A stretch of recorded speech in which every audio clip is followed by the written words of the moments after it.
So, take 5. This is Kathy Wall. I am the director of the Inclusion Collaborative Inclusion Collaborative Department at Santa Clara County Office of Education, and this is being hosted with our California 1 Equity Grant through the CPIP, California Equity Performance Improvement Project, through the CDE, and we are honored that you're here for our 3rd Equity Institute of 2018-19, and so thank you everybody for being here. We are Zoom recording this, and we are doing a YouTube Live, so it's been kind of exciting to see how this all rolls. But we're here today with the California 1, and it's our title of our institute is called Equitable Practices for English Learners, and we are delighted to have some very esteemed guests here to share with us. But before we begin, safety is of great importance for the Santa Clara County Office of Education, so should we have an emergency, which I actually feel like we already have, but we'll be fine. Follow me. We are. Everyone should have signed in. We will all take our purses and equipment and whatever you want not left here. We will go out to a meeting place designated in the parking lot, and we will check to make sure everyone is on our list, and then we'll get directions from there. So hopefully we won't have to experience that, but I just wanted to make sure you know that. We greatly appreciate your cooperation, and I always wear kind of a crazy dress so you can find me, okay? The Santa Clara County Office of Education, I'm sure all of you are aware of what our services are. Every county office has a state and regional service agency that provides a lot of services and support for districts, not only direct support, but also a lot of administrative support, fiscal support, and so we are one of those county office of education in the state of California, and that's Santa Clara, and what we do. Today, we are partnering with our friends from San José State University. We are honored to have our guest speakers. We have a panel of 4. Is that awesome? We have Dr. CA1. She is our director of our multilingual and humanities education program. And this is, by the way, Multilingual Advocacy Month, so we're really happy to host this in April. We also have with us Dr. Golloher. Andrea, there she is over there. Thank you. And she is with the Department of Special Ed at San José State University. And we have Dr. Lisa Simpson, and she came back too. We've had another institute with these 2 lovely ladies. She is also with the Department of Special Education at San José State University. And we have new to our Santa Clara County Equity Institute, Dr. David Whitenack, and he's with the Department of Teacher Education at San José State University. So we're delighted to have all of you here. We really appreciate all the enthusiasm and excitement over learning more about English language learners. So the goals for our California 1 Institute today are to explain what is meant by the term emergent, multilingual, and emergent multilingual, and recognize how emergent multilingual students are supported by culturally sustaining teaching practices. And the Tier 1 framework will be examining today and how it supports effective teaching for all students. All students. And that's what this grant is really all about, is supporting all students. The urgency we have, making sure student groups are not left out and not getting equitable services they need. And English learners, as you know, are a large segment of our population in California.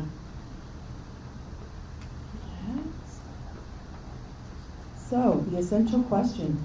I'm going to have Dr. CA1 come up and talk about this slide and really start focusing on our emergent question for the day. So if everyone could please welcome Dr. CA1 up here. You can give a clap. Yay! We like to clap. Thank you, Dee, for being here. All right, great. Thank you, Kathy. Good morning, everyone. It's my pleasure to be here today. So our team, during the planning process, we thought really hard, what's the essential question for our focus today? So how can we as educators support emerging multilingual students in general education classrooms within a multi-tiered system of support? So we know that the majority of our students are in the general education classroom, and how can we meet the needs of all students within the system of multi-tiered support? Okay, so who are the emerging multilingual students?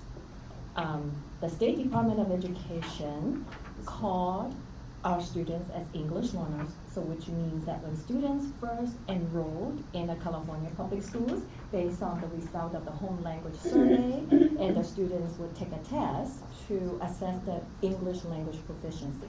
So based on the result of the test, if the students need more support in developing English skills, in listening, speaking, reading, and writing, in order to succeed at the same level as the other students in the regular instructional program. So in the context of today's training, we are going to use the term emerging multilingual students, because we value the language and cultural assets that students are already bringing to the school, and we also recognize that students have already begun their journey in using English for social and academic purposes as an additional language. So we want to really feature and highlight the language and cultural assets of our students. And in California, we have nearly 1.3 million English learners, and which makes up about 20% of the total student population. So in here, let's take a look at this picture up here on the screen, and try to reflect on the question about how does culturally sustaining teaching support all students. So looking at the 4 pictures here, from equal to equity, and then removing systemic barriers to inclusion. So now, take a look at these 4 pictures, and then turn to your table partner and think about what that really means in answering this question. And I'll be calling volunteers to share your conversation with your colleagues.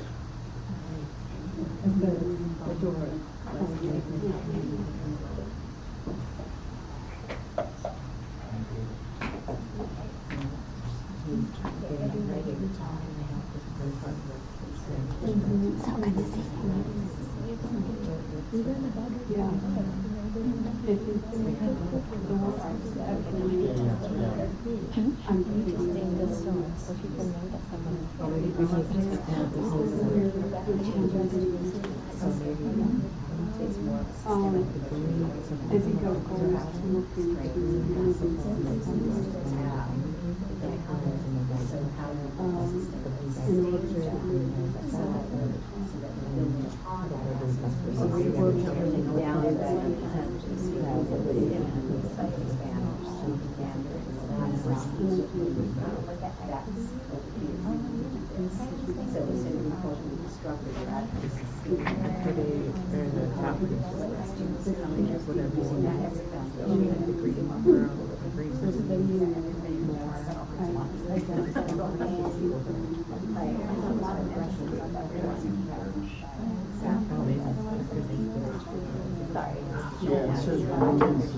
you.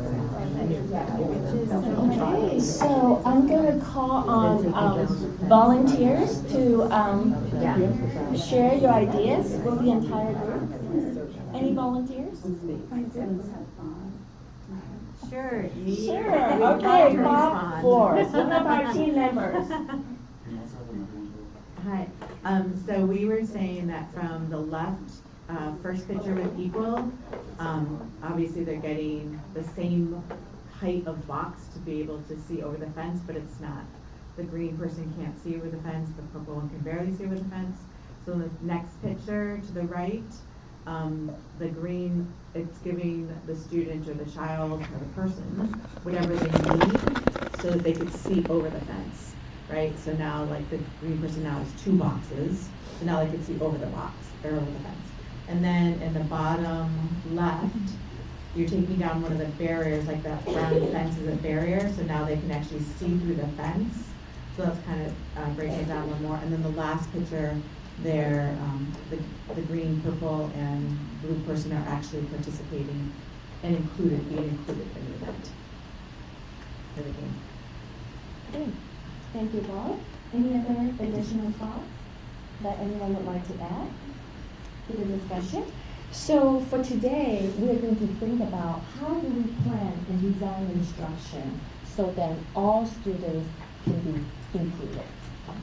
Okay, now I'm going to turn to Andrea. Apparently I have a microphone. Let's hope that this is working. Hi, I'm Andy Golloher, and I'm going to talk to you guys a little bit about what we mean by inclusive education. And I think that there are some different definitions that are floating around about what inclusive education is, and since we're here as part of an Institute for Equity, we thought it would be a good idea to talk about what definition we're using and where we're coming from. One of the definitions that is often used, and we're all familiar with if you're in special education, is the definition from IDEA, the Special Education Law, or the LRE definition. And that's students with and without disabilities learning together the maximum extent possible. UNESCO, however, has a different definition that maybe is more appropriate for our frame today. So they have that inclusive education is a process of addressing and responding to the diversity and the diversity of needs of all learners through increasing participation in learning, cultures, and communities, and reducing exclusion from education and from within education. So there's a lot to unpack in that definition. But I think the one that we want to think about today is, what does it mean by all learners? And so hopefully they provided a definition in their 2030 Framework for Action.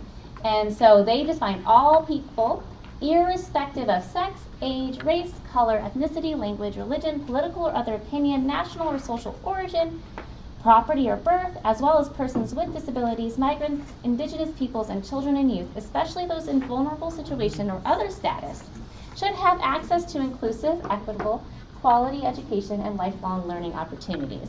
And so when we see this definition, and we think about UNESCO as being worldwide, we see that disability certainly is in this definition, but they bring in a lot of other considerations. And especially if you think about what the education systems might look like in other countries, it might be that if you don't own property, your child doesn't get to go to school. And so they're saying that's not okay. And there's some things that the United States has done pretty well. Like we don't prohibit migrants from going to our public schools, and that's been really well established. But when you think about creating an education system for all learners, including all of these people, and it says in the definition of inclusion that it's reducing exclusion from education, so that's not letting them in, but also from within education, so creating systems within the system that segregate or separate the types of learning that students are accessing. They're really asking for a lot. And that's something where we can certainly push our understanding of inclusion and our instruction to support inclusion. And so as we grappled with this definition of inclusion, we went towards the intersectionality framework. And I think that most people today are familiar with the term intersectionality. But when I started doing this, I actually went back to the original paper from 1989 that introduced this concept, and I was really nervous because I thought it was going to be really hard, because intersectionality, dealing with it in real life, is really hard. And so I thought that this paper is going to be really confusing, and actually it wasn't. It was the easiest thing I've ever read. So Crenshaw is a lawyer, and she writes about the history of anti-discrimination and feminist law and the experiences of black women. So when we had the civil rights movement, we had anti-discrimination law and also feminist law that came out and said you can't discriminate based on race, you can't discriminate based on gender. And then some black women who were in different fields, like maybe they were housekeepers in a hotel, they banded together and they said, we're being discriminated against because we're black or because we're women.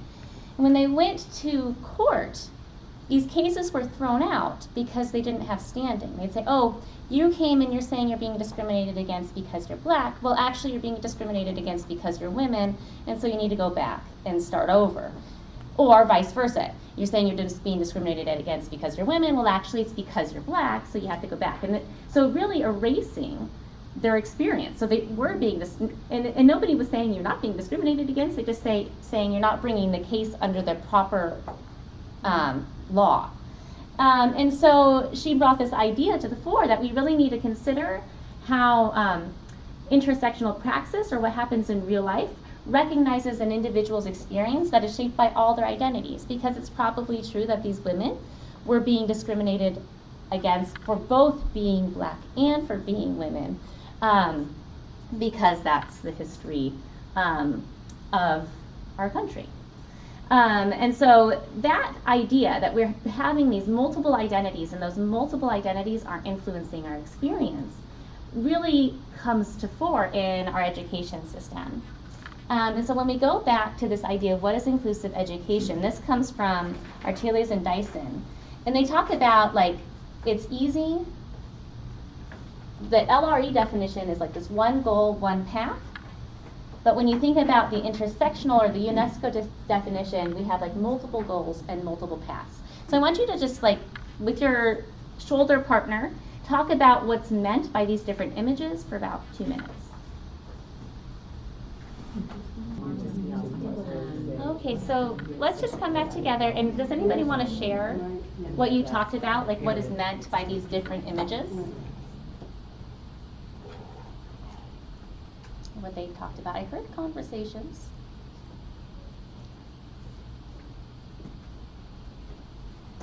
There's laughing. Okay. Oh, we got a hand. I'll start. Uh-huh. So we talked a little bit about how intersectionality makes sense, and the UNESCO definition really addresses that. And then we started identifying in schools different students that would have intersectionality, and specifically one that came up with if you're a migrant worker or migrant student, you're EL and you're special ed. Right? And then you receive that child into the school system, but we can't address all three things, right, about that child. It's not set up to do that. So the question is, how do we reconstruct the system so that all three of that entire child, we're looking at the whole child, and who that child is, their needs can be addressed. Yeah. So yeah, we forgot the microphone, but I think that was a really good. Okay, I can go ahead and summarize it. So I'm sorry, what's your name? Adora. Adora brought up the idea of a child whose family is migrant farm workers, so they're moving around fairly regularly, and they might have an identified special need and also be an English learner.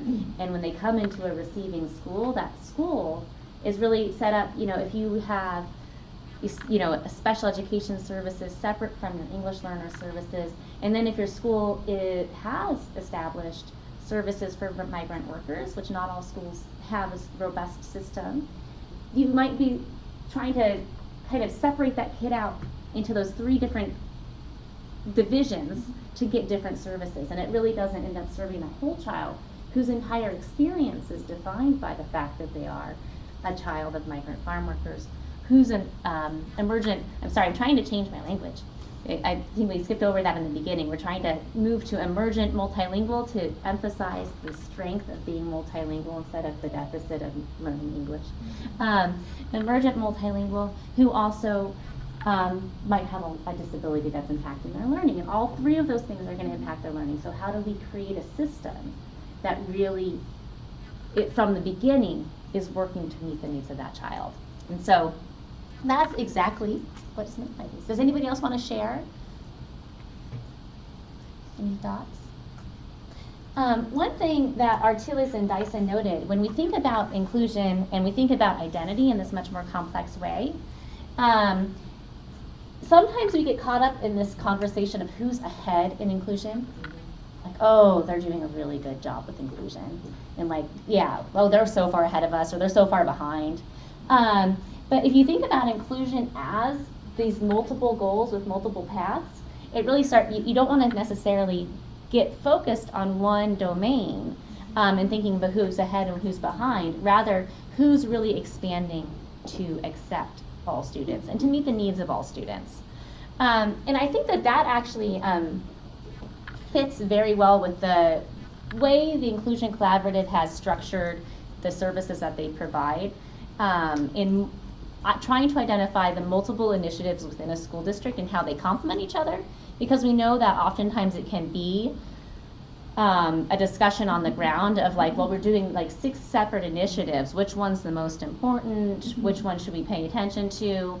But what we want to look at is like, where do they overlap and intersect, so that way we can expand our system to meet all of these multiple needs that we know are in our schools. Okay, so fingers crossed this video is going to work. You never know until it's up on the projector. So this is Todd Rose talking about this idea of average. Sorry, I'm going to go back into the box for the camera. This idea of average and how it plays out in the schools. So we'll just take a few minutes to watch a video, so you'll have to keep hearing me talk. Oh, no. Mm-mm.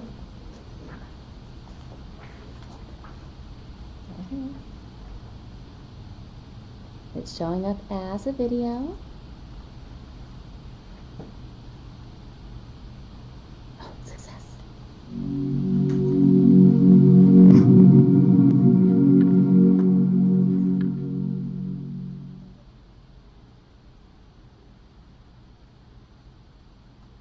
Please welcome to the TEDx keynote on the stage, Todd Rose.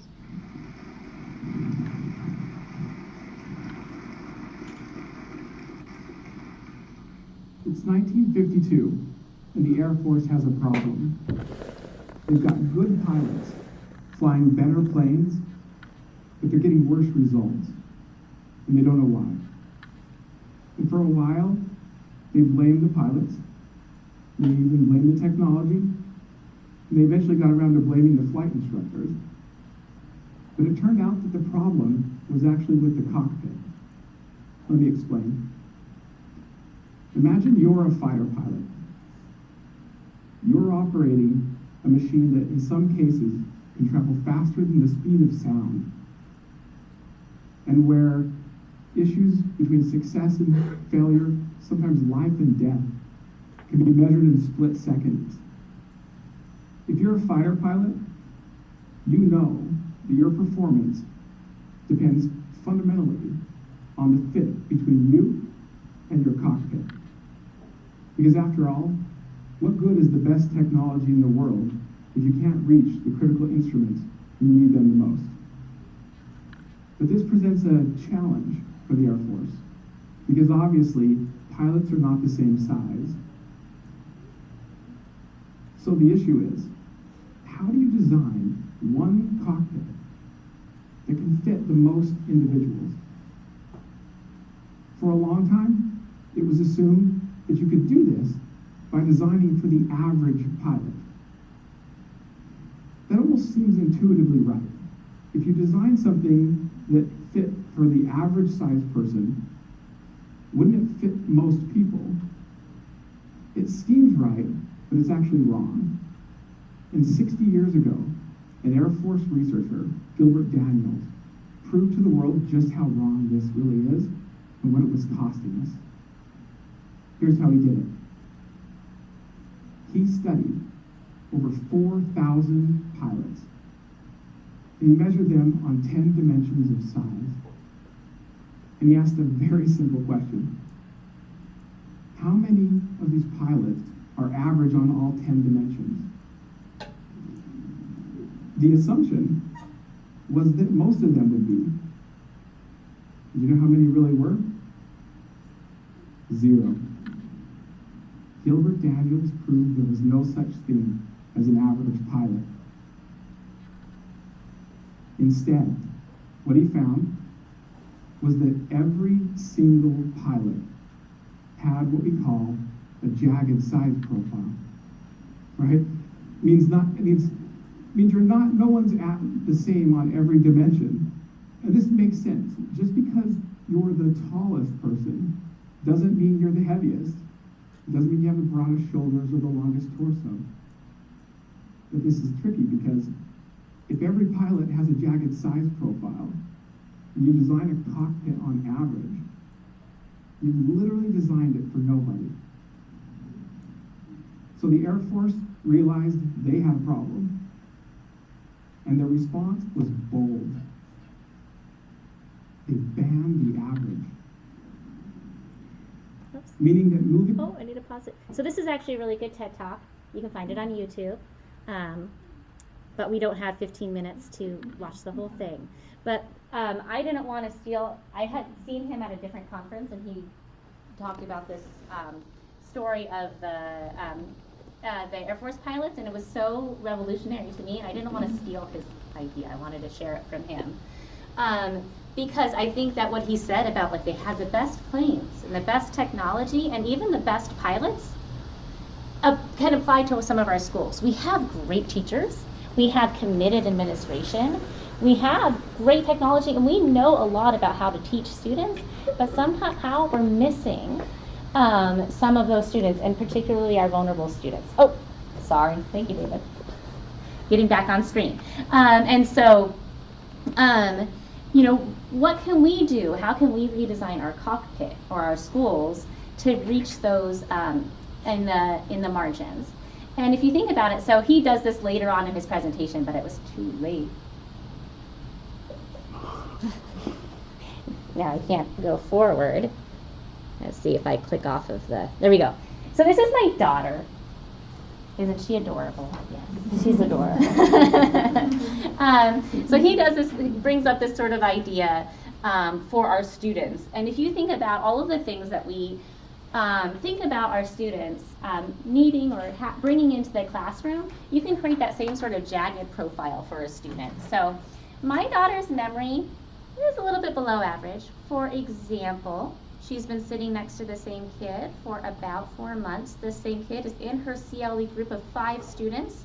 At open house, I said, "What's her name?" And she said, "I don't know." Because she just somehow doesn't learn names. And so I told her, "It's Samantha." Now I quiz her. "Do you remember the girls who sits right next to you? What's her name?" She says, "Samantha." So she can go to school and she'll know that it's Samantha. Meanwhile, her vocabulary is pretty strong. She was an early talker, and it can pretty much express anything she wants. Her reading was below average at the beginning of this year. We're getting her right back up. She's actually now moved to the average. She's right on track. She has a strong vocabulary, super curious. What she did at camp yesterday when she was outside is she studied a very large ant colony, she tells me. She said, "It was a very large ant colony." And I said, "Oh, and what did you do?" She said, "I watched it." And that's what she did. She was so excited about it. Her knowledge, I would say, is about in that average range. Socially, because she's the kid who does not pay attention to the girl sitting next to her and in her 5-student CLE group for an entire year, she's not the most social butterfly. She's completely fine being by herself. She is not going to win the Olympics. Her physical, she's a very clumsy kid, but we love her anyway. But if you quizzed her on anything related to Disney, especially Disney princess movies, she's going to get it, but not Pixar. She hates it. So if we're thinking about what's going to motivate Madeline, we got that curiosity, we got the Disney stuff. If you're going to try and get her outside playing a physical game to learn something, she's probably not going to get engaged, right? And so we can't come up with just one curriculum that's going to work for Madeline and all of the other kids in her classroom. And so, I kept going back and forth on which slide was going to come first. So we just ended up deciding on this one. So when we think about supporting and developing inclusive teachers, there's a lot of characteristics that a teacher needs to bring in to address all of these different jagged profiles. I mean, there might be some kids who don't watch Disney movies at all, right? Or who have really strong reading ability but really low curiosity and motivation in the classroom, right? We know that those kids are out there. And so Little Vegas, I don't know how to say this last name, Coitoli and Lucas, adapted their characteristics of culturally responsive teachers, right? They updated it in 2017 to characteristics of inclusive teachers. And they have these different ideas of what an inclusive teacher brings into the classroom. One is a sociocultural consciousness, and that means understanding that every child's identity does influence how they interact in the world, and so who they are coming into the classroom might be different.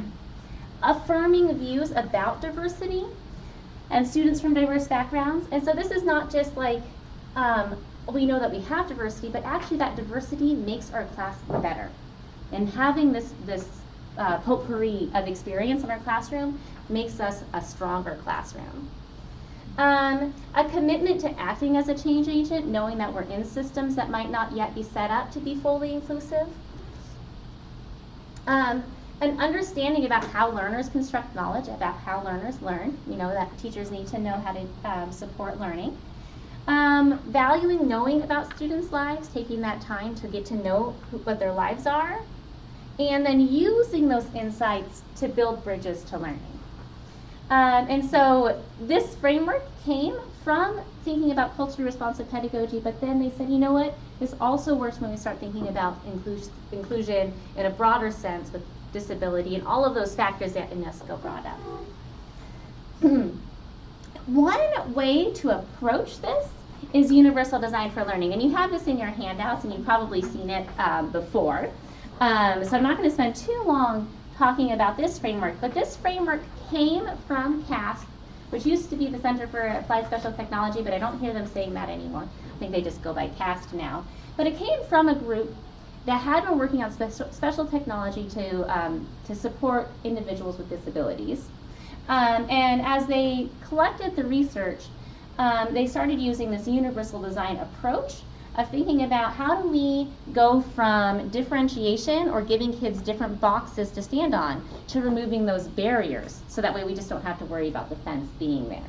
And so the three major areas are thinking about multiple means of engagement, like how do you motivate learners who are coming in with very different backgrounds. You have maybe a student who came in hungry today, and so their motivation might be different from the kid who came in having just studied the ant colony for 15 minutes, right? And so how do we develop those different modes of engaging and addressing those different children's motivation and engagement? How do you provide different ways of representing the information? So what the students are seeing and hearing offers different ways of understanding. And then how do you provide different ways of letting the students act in the classroom and valuing that, you know, if this student can tell me, that's equally as valuable as this student can write out the answer to me. And so that's the universal design framework. And another framework that you may or may not have heard of is the ELISA framework, and I'm going to have David come up and talk about the history of this. Oh, I need to give you the microphone too, so I can get it off. Really tight.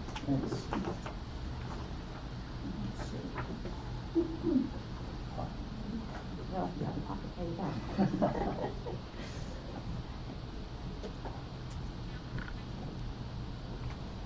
Okay, hi everyone, I'm David Whitenack from the Department of Teacher Education at San José State University. And so Andy and Lisa and I come at this work as educator preparers from our respective departments. And so one of the things that all of our candidates need to do, and when I say candidates, I'm referring to our students who are in the process of becoming teachers or in the process of getting their credentials. I don't know what to do about that. I'll leave it alone. Oh no, restart my computer. And so our candidates have to take classes in which they learn about, let's see, yeah, they learn about UDL in one class, often the one that Andy teaches, and then subsequently they'll learn about working with emergent multilingual students in a class that I teach, where we might focus on a framework like this one that I'll tell you about in a minute. So this is a way that we can have all students, going back to that slide of where everyone's participating, those four images of inclusive education. These are things that students can do in the classroom to participate. And if you're familiar with things like the SIOP model, GLAD strategies, many of those things, this is going to look very familiar. And it was, what we tried to do was summarize strategies that would maybe be a little easier for students or candidates to keep in mind. So one of the things that we do is think of ways that we can, as teachers, promote academic discourse. So like things like we've been doing today, having pair shares, having the groups share out. Supporting literacy development. So one of the things that we can do there is doing things like providing sentence stems that students can use in their writing, for example. Scaffolding content and language, having visuals, having multiple modes of representation like the videos. Again, going back to the 4 images that we saw of inclusive education. And then finally, contextualizing learning. So how can we draw upon students' backgrounds and experiences and bring that into the classroom? That was one of the ideas that we saw in the Villegas and Lucas, for example, where we're, no, I'm going forward, I want to go back, excuse me. There we go. Knowing about students' lives and using those insights to build bridges to learning. That's the essence of contextualization. So, for candidates to learn universal design for learning in one class, and then really having to think about, okay, now we've got to learn these strategies, we thought that, okay, we're playing into that notion of silos, where we're doing one thing for the students when we think about emergent multilinguals. We have to do something else for students when we think about students with learning disabilities in the general ed classroom. And the 3 of us thought, you know, that doesn't really make sense and it's confusing our candidates. Let's get intersectional. So what we did was we came up with a framework and we call it the Tier 1 Strategies Framework. And the reason we call it that is because Tier 1 is the first thing that happens in the general ed classroom. That's the first level of a multi-tiered system of support.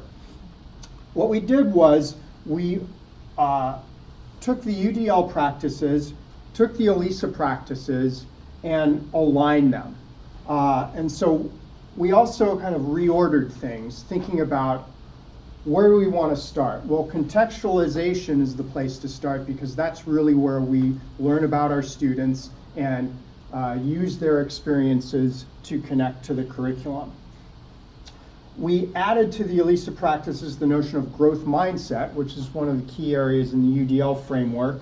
And then we stuck with scaffolding, discourse, and literacy. And we went very purposefully in this order because we know we have to think about scaffolding because discourse and literacy both need to be scaffolded. And then particularly when we think about emergent multilingual students, we often need to provide opportunities to talk before opportunities to read and write to allow for language to be developed that they can use in literacy. So that's our framework. And you have 2 handouts related to that. One is 2 pages where it's just each of these areas listed. I think you have 3 on one and discourse and literacy on the second page. We also have another related tool. It's an observation tool. And so what we do with that is when we're observing live teaching or when we're looking at a video of classroom instruction, it allows us and candidates to maybe focus on one area at a time. And we can look at, you'll see the, why don't I grab this? So for example, if you're looking at the contextualization sheet of the observation guide, one of the ones that looks like this, you'll notice that there's a top portion to note things that the teacher is doing, and those relate to the engaging and dynamic instruction. So those are all teacher behaviors. And then the bottom portion, where it says I see students doing, that relates to stimulate active student learning. And so those are things that the teacher structures for the students to do.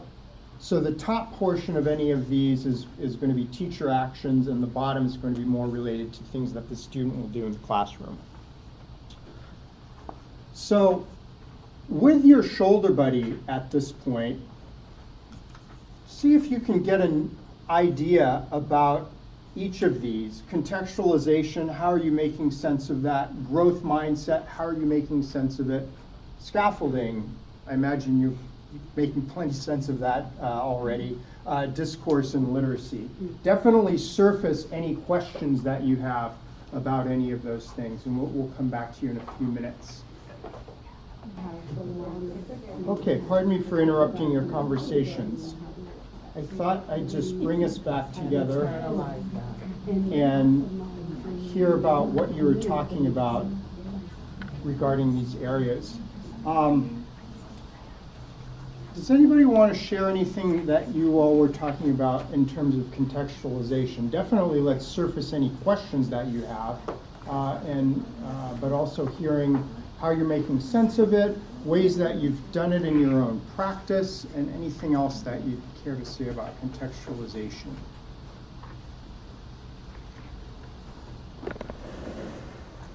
Thank you. I mentioned how you mentioned earlier how contextualization has a lot to do with culturally and linguistically responsive teaching. So I go into Twitter a lot for a lot of my professional learning, and I follow a man named Dr. Jose Medina, and he's very big in the dual language world. And he was, Simpson speak, he was actually defining culture, and there's so much about culture. Not just, I was brought up as Mexican, and that is my culture. It's so vast, and it's so much more that goes with that. So keeping in mind how culture is multifaceted, and all of that plays into contextualization. Yes. So when you're speaking with the students, it's more than just what culture do you practice in your house. There's so much more that goes with that. Mm-hmm. Thank you. Would anybody like to build on those ideas related to contextualization? I'm sure, I will. So I know with my group, I kind of discussed my current lesson that I'm doing that would kind of connect with the contextualization. So it's kind of like a world traveler unit where the students have a luggage, they have a passport, and the students kind of just engage. It depends on the levels of the student, but some kids have their luggage and passports closely accessible to them, some can actually walk through their cubbies, and other students just have it in their folder already on their desk. But it kind of gets them in the mindset of, okay, we're going to learn about different countries, and kind of I purposely do it to connect it with who they are as their own individual ethnicity.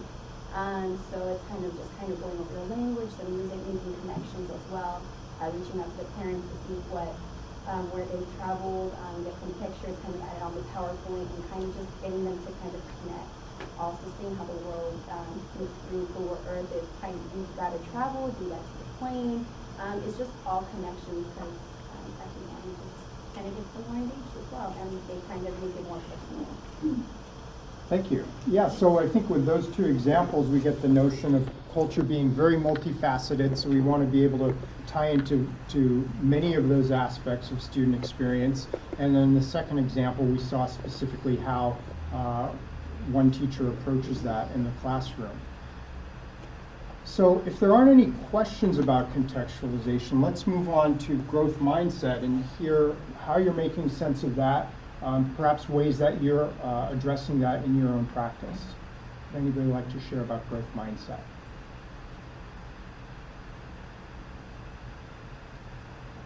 I'll do it again. Thank you. Thank you, Iris. No, you're welcome. All right, so in the beginning of the day, again, we kind of went back, asked to like how our students come in. Some are hungry, some are kind of tired, some of them just want to go home. But we do have a phrase in my classroom after watching the classroom reviews. It's make it a great day or not, the choice is yours. And those words or that phrase just has a powerful impact on the students. It gets them going, they know what they're going to be expecting. Some of them have trackers, so they're working for things throughout the day, and that just kind of gets them going. It motivates them, it makes their day a whole lot different. And even if we do make mistakes throughout the day, it's positively reinforced that it's okay to make mistakes. And just kind of thinking back on the phrase and thinking about different ways to approach our mistakes and how to not do that again. I think that's how we kind of do growth mindset, especially in the middle school setting, because we want to prepare them to not only to be independent, but to kind of be proactive about their own actions.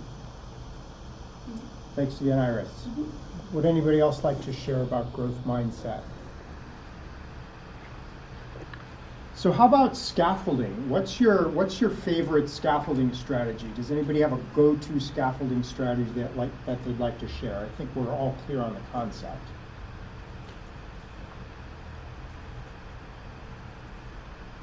So I think go ahead.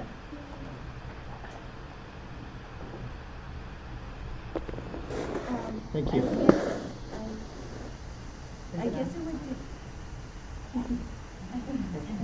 guess it would depend on the task. I do work with a middle school teacher who wants to do an inquiry cycle around writing.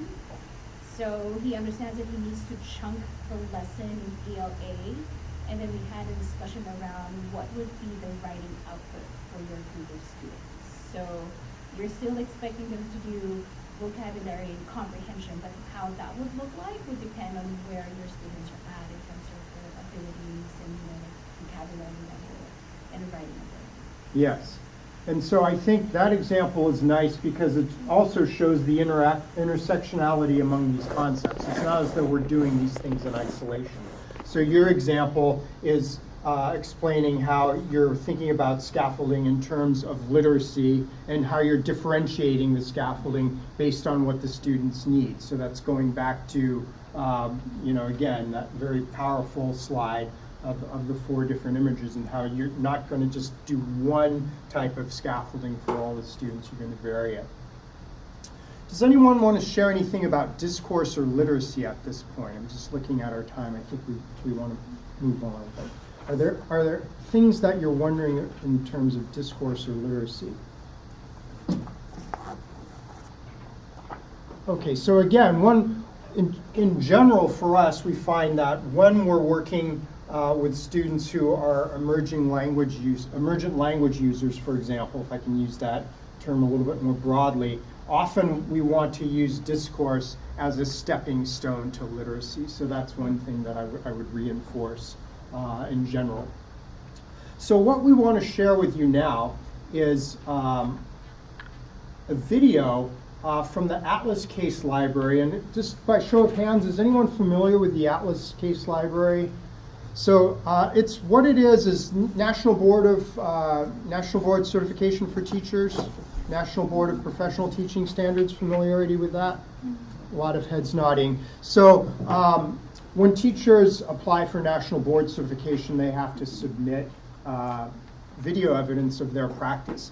And so the Atlas Case Library is it's a collection of videos from successful National Board certification candidates. And they're across a variety of content areas, and they address a variety of different strategies and student learning needs. And so we picked one that we thought is appropriate for our purposes today. And so what we'd like you to do is maybe with your shoulder buddy or your table, just pick a tier 1 strategy cluster to focus on. So if you'd like to look at this video in terms of contextualization, focus there, or growth mindset, or scaffolding, or discourse, just know in advance there's not a lot of literacy example in what we're going to see, so that might not be the best choice for this video. And in that way, you'll just kind of have something to focus on while we're looking at it.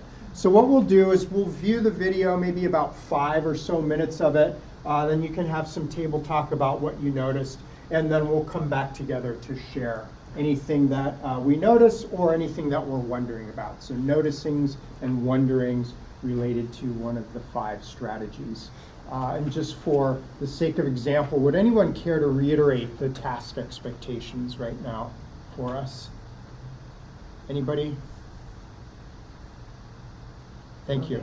Sure. So you want us with our shoulder buddy to determine which of the 5 tier 1 strategies that we want to focus in on during the video. Yes, thank you. And then after the video, you'll talk about what you noticed and related to that specific and what you wondered related to that area. Thanks. I'm going to see if I can get this video to play. And it should be just right here, Andy? Yeah, it should be in the browser. Okay, I'll let you do it. Let me go ahead and do Thanks. Oh, I got logged out. Ah, okay. It So- had been pulled up. Yeah, it'll come right up Yeah. again. There you go. Oops.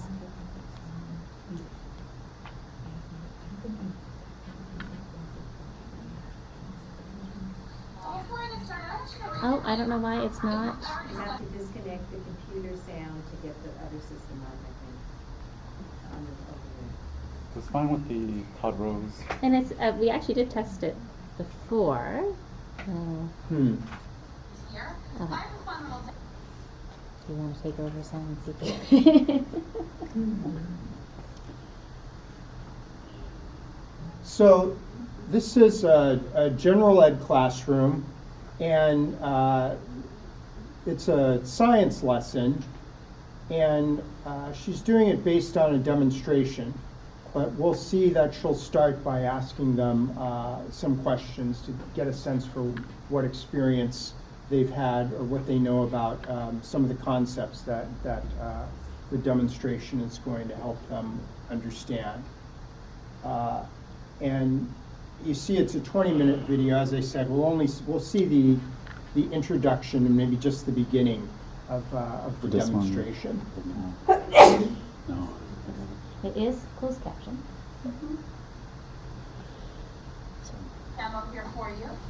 Well, before I get started, I want you to raise your hand if you've ever discussed potential and kinetic energy before. Good. So a lot of us have already discussed potential energy. If I use the word potential energy in this demonstration, what type of energy am I talking about? Raise your hand if you know. If I say potential energy, what do I mean? One person, Oscar. That it's not moving. That it's not moving? Okay, so energy, when something is still, you're saying has potential energy? Okay, what about kinetic energy? Okay, a couple more people. A couple more people know this answer. What is kinetic energy, Leo? Kinetic energy is when it's moving. So When it's moving, like good. Like in a roller coaster, when you're going down, it's moving. Okay, great.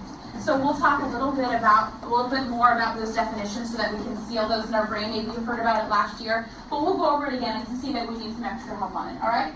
So let's start with our discussion questions for this fun little demonstration. Here's the first question.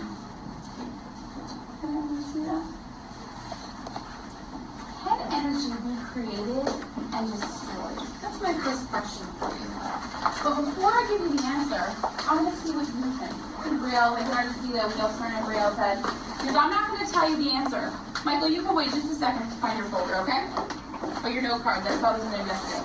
All right, my question to you is, can energy be created and destroyed? What do you think? I'm going to give you 30 seconds to think. Can energy be created and destroyed? When I say teach, I want the ones to ask the question, and I want the twos to say what you think. Tell your partner what you think. You don't have to be right this time around. Just tell your partner what you think, yes or no, and why. What I'm listening for when I walk around is the why. Why do you think energy can be created and destroyed? Why do you not think energy can be created and destroyed? Okay, so when I say teach, the ones are asking the question, the twos are answering. Ready, set, teach. Okay.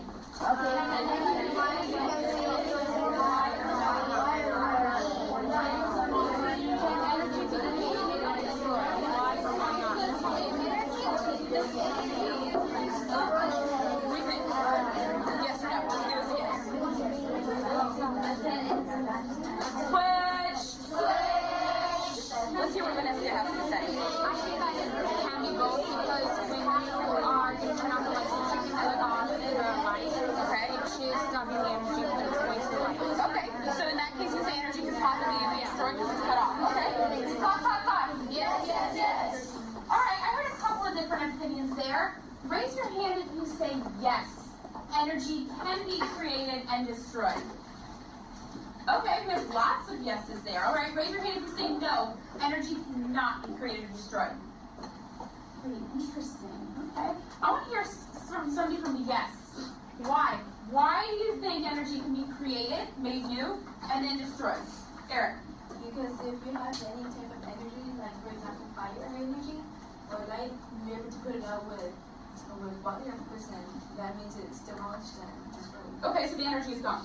Okay, so he says that there's a way for us as humans to literally turn off the energy. Who says no? Can I hear, why did you say no? One of these people, there's three, right? Let's hear Miguel. Well, you cannot destroy or create because energy is already a mind emotion, and you're moving cannot just destroy all of it. Okay, where do you think that energy might go? Like if I put out the fire, where did the energy go? It's still around there. It's still there. Okay, so Miguel says it's still around, it's still in the air. So you're saying maybe it went somewhere else? Interesting. So we've got two trains of thought here. Really great opinions. Let's see, Oscar really wants to share something. You cannot destroy it nor create it because it's repeated. Like when you're walking and you stop, you're still moving. Okay. You're still moving, or you're okay. All right, let's think about that. He says when you're walking, you stop, you're still moving. How are you still moving? Okay, so he's saying maybe like when we talked about the energy in the molecules. Okay, I can see that. All right, I'm going to do a demonstration for you. So far, we've got two different opinions. Miguel says energy cannot be created or destroyed because energy, once it leaves somewhere, it goes somewhere else. And Eric said, well, gosh, once you put out a fire, for example, that energy's gone. We turned it off. Okay? So I'm going to do a little demonstration. I want to see if your opinion changes in any way, okay? Here we go. This is called a pendulum. It's called a pendulum because it's hanging and it's going to swing back and forth. Like on a clock sometimes, those old clocks that have the pendulums that swing back and forth, okay? So this is a pendulum. I'm going to pull it up to my nose, and I'm going to let it go. Okay? Just like we saw, when I let it go, it's going to swing forward, and then it's going to swing back. Who thinks it's going to hit me in the face? Raise your hand if you think it's going to come all the way back and hit me in the face. Some of you want to say yes. It's okay, say yes if you think it's going to hit me in the face. You won't hurt my feelings. Say no, I don't think it's going to hit you in the face. Okay? All right, tell me, I want you to tell your neighbor. Yes, it's going to hit Ms. Daniels in the face because blank, or no, it's not going to hit Ms. Daniels in the face because blank, okay? So when I say teacher, I want to choose to go first. Is it going to hit me in the face? Why or why not? Ready, set, teach.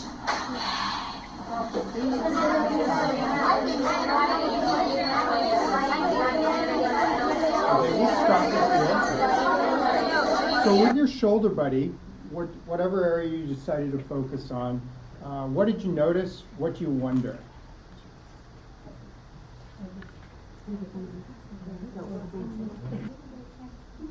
Thanks. We have about 5 minutes to share out, just so we have an idea. And we don't have to go in order. We can just hear what you all have, what you notice, what you're wondering about any of your areas. So we can start with whomever would care to share with us.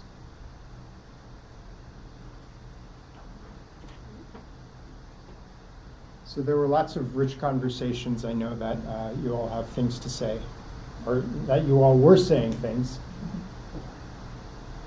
Thank you. Okay, going to my favorite today, contextualization. So you and I had a discussion about it. And although we found some forms of contextualization and the students got to speak with each other in order to say what they thought about it and gain some background knowledge on it, and therefore in their head they can connect it to some part of their culture. And then also the pendulum swinging. Oh, there's the visual. Oh, now I can connect it to something in there. She allowed them to connect it, but she didn't have any activities to elicit that connection. For example, at the beginning, if she showed a video of something of a pendulum or potential kinetic energy, and then, hey, what does that remind you of? Is there something in your life that this reminds you of? And building it that way. So we felt that she could have done more in order to build that contextualization. She might be later on in the lesson, but obviously we don't have time for that. Yeah, so you're pointing out that just the questions of what do you know about potential energy, what do you know about kinetic energy, that's contextualization, but that could have been scaffolded with images related to potential or contextual. I think building on that contextualization piece, I think knowing what we know that was probably prior learning that they did learn that the day before, but it wasn't straightforward and it wasn't clear. So she could have contextualized that a bit more around remember yesterday, or referring back to the kinetic energy piece, pulling up a graphic organizer that they used the day before, or even putting the textbook notes or something in the little Elmo projector, some way tying that to that prior learning versus just giving that verbal piece. And what Lisa's saying also emphasizes another important part of contextualization is referring back to previous learning experiences that they've had in the classroom. Yes? But I also felt that she did a good job of giving a space for students to share how they have been learning and what has been done so far. So even if for a student it meant turning off the light and that was her understanding what kinetic energy was, not throwing the pendulum in maybe the beginning of the lesson and say, here's what kinetic energy is, could then shed some light on how students have possibly made meaning with it and their understanding of what kinetic energy could be. Right. To then go into that conversation around how they might apply and make meaning with what the class might be doing now to bridge that understanding. Yes, so it's contextualization for the students, but it's also formative assessment for the teacher. So she has a sense. There was a clear routine. There is a clear routine in the classroom where students feel comfortable participating. So I believe that in that she's creating an accepting environment so that the students are freely communicating their ideas and their opinions of it.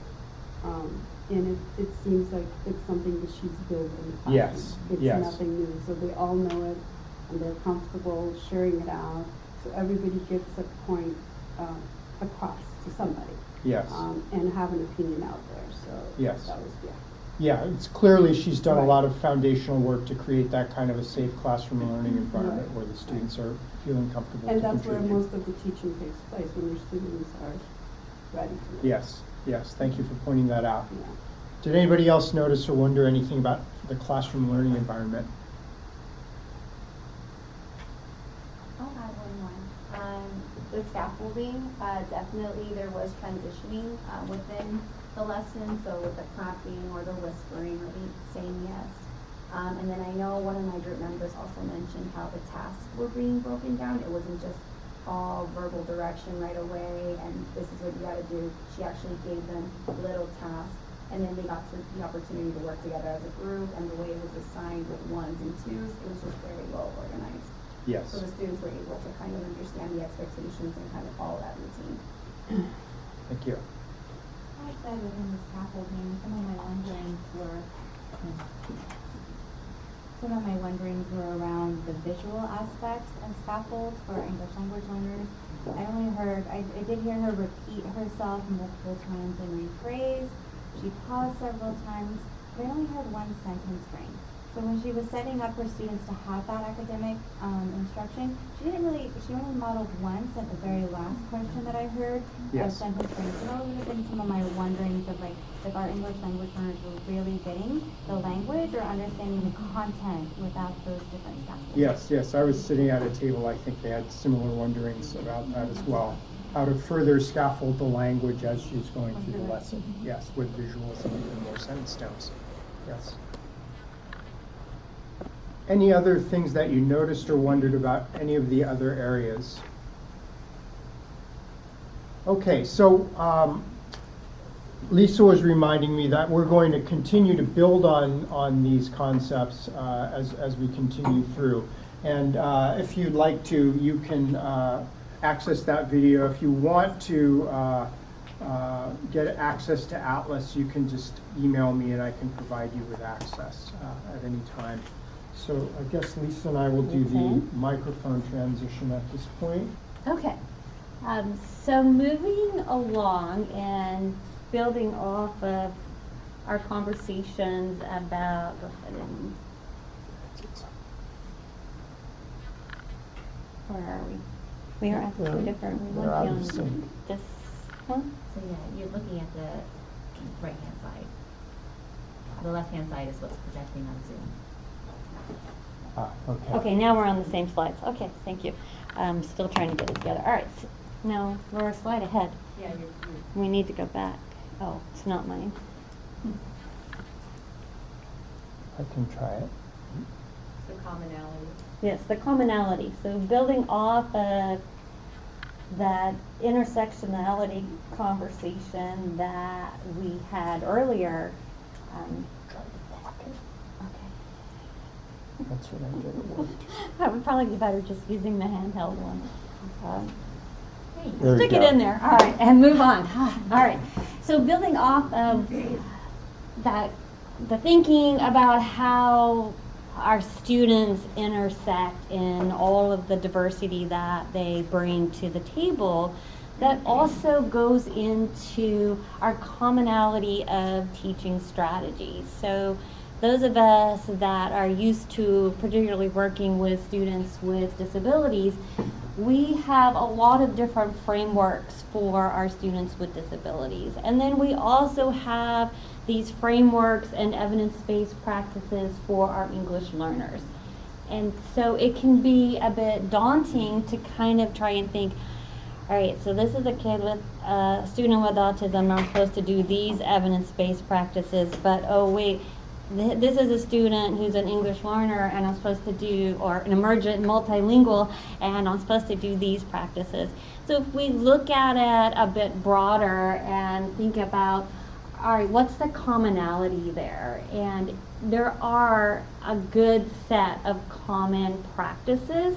And if we think of it that way, then again, we're not only focusing on one small subset of students who might benefit from this practice, but we're trying to reach more students, all students in the classroom.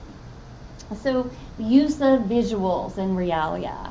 How many of us, do that on a regular basis, right? So we know that use of visuals, visual support, that is an evidence-based practice for our students with autism. But it's also an evidence-based practice for our emergent multilinguals, right? We need to use visuals in the classroom. So if we think about, all right, how am I supporting my students? Well, visuals are going to be super helpful for a wide variety of students. Graphic organizers fits right in there with visuals. We have evidence that it works for our emergent multilinguals, our students with autism spectrum disorders, our students with learning disabilities. Pre-teaching vocabulary, another strategy, right? Particularly useful for emergent multilinguals and our students with learning disabilities. Highlighting key information. So as the teacher going in ahead of time and highlighting, or during that instruction, calling attention to that key information. Helps with that executive functioning, cognitive processing that our students with multiple types of disabilities and also our emergent multilinguals might need support with. Reducing the cognitive load. So going back to the chunking that we talked about in the lesson that we just saw, how the teacher gave bits of information at one time. And then scaffolding.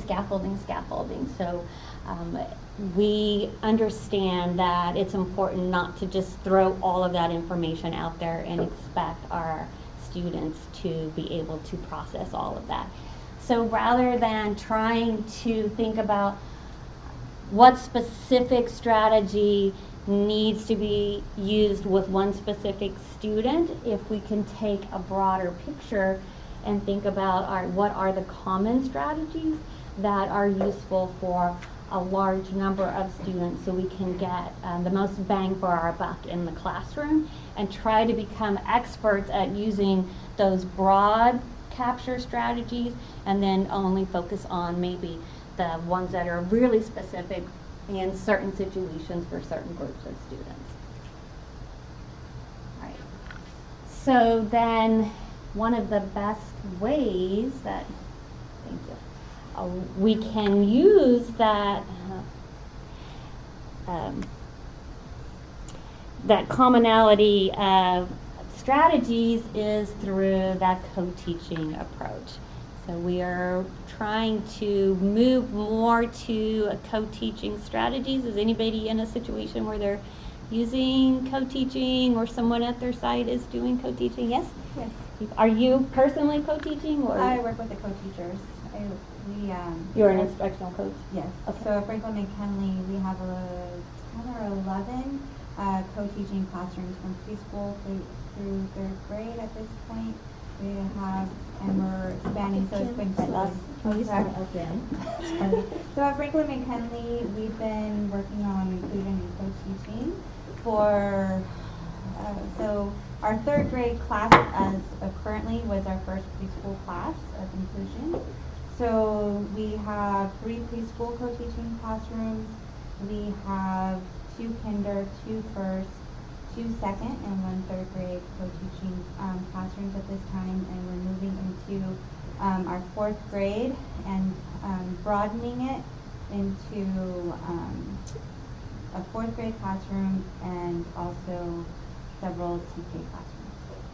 I think we actually know some of your co-teachers. Yes. And came to some of the workshops that Yes. Andy and I were doing. So we're super excited to be able to continue that work and hear how much you guys are doing there and expanding. It's been an exciting program, and it's been a blessing to be able to work with them over the last 3 years as an instructional coach. Awesome. Great. So an excellent example of co-teaching. Is anybody else using any type of co-teaching? Yes? We did a co-teaching model for a summer program, and it was a pilot. We wanted to see how the teaching model works especially with our students that are left behind from the mainstream classes, and we found out that it is actually the thing to do. Right. And you're providing know-how, you're providing support, and giving the teacher the time and the space to do it. Because this whole idea that putting it on one teacher and telling them that you need to do it all by yourself is not okay.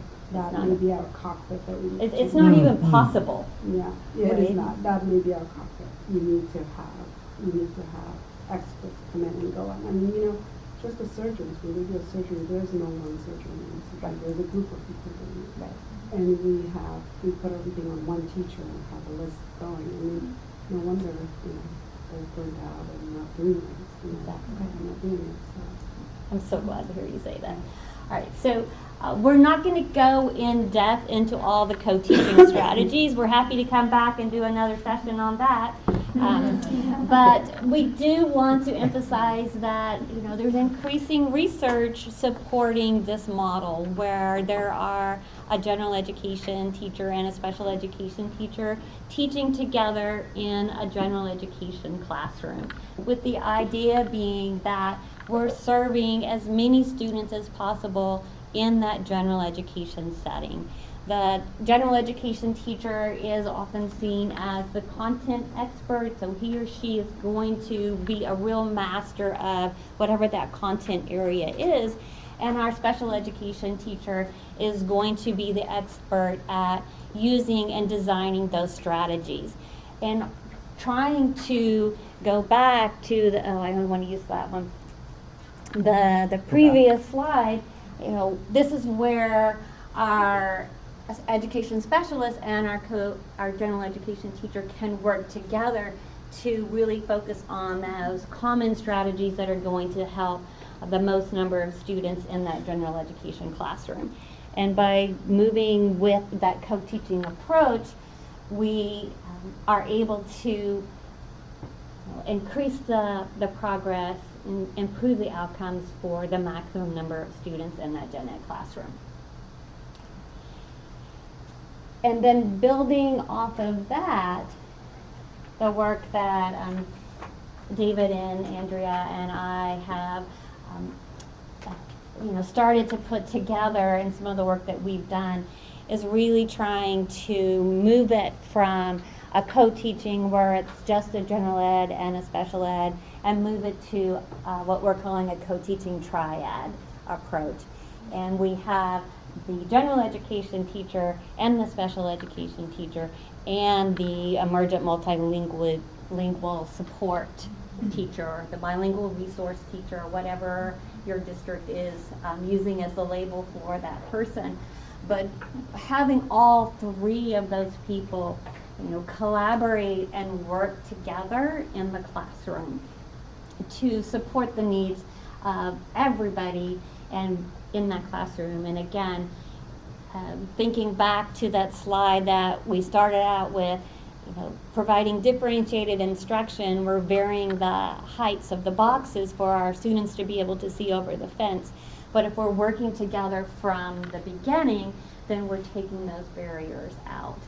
And so if we think about, okay, a triad approach to co-teaching to support all of our students, we're really thinking about that general education teacher who's designing the lesson using those UDL principles, right? So from the very beginning, we want to design those lessons to reach the maximum number of students. So multiple ways to engage and motivate our students, multiple ways to present that information visually, auditorily, using the computer, using paper and pencil, and then multiple ways for our students to show what they know.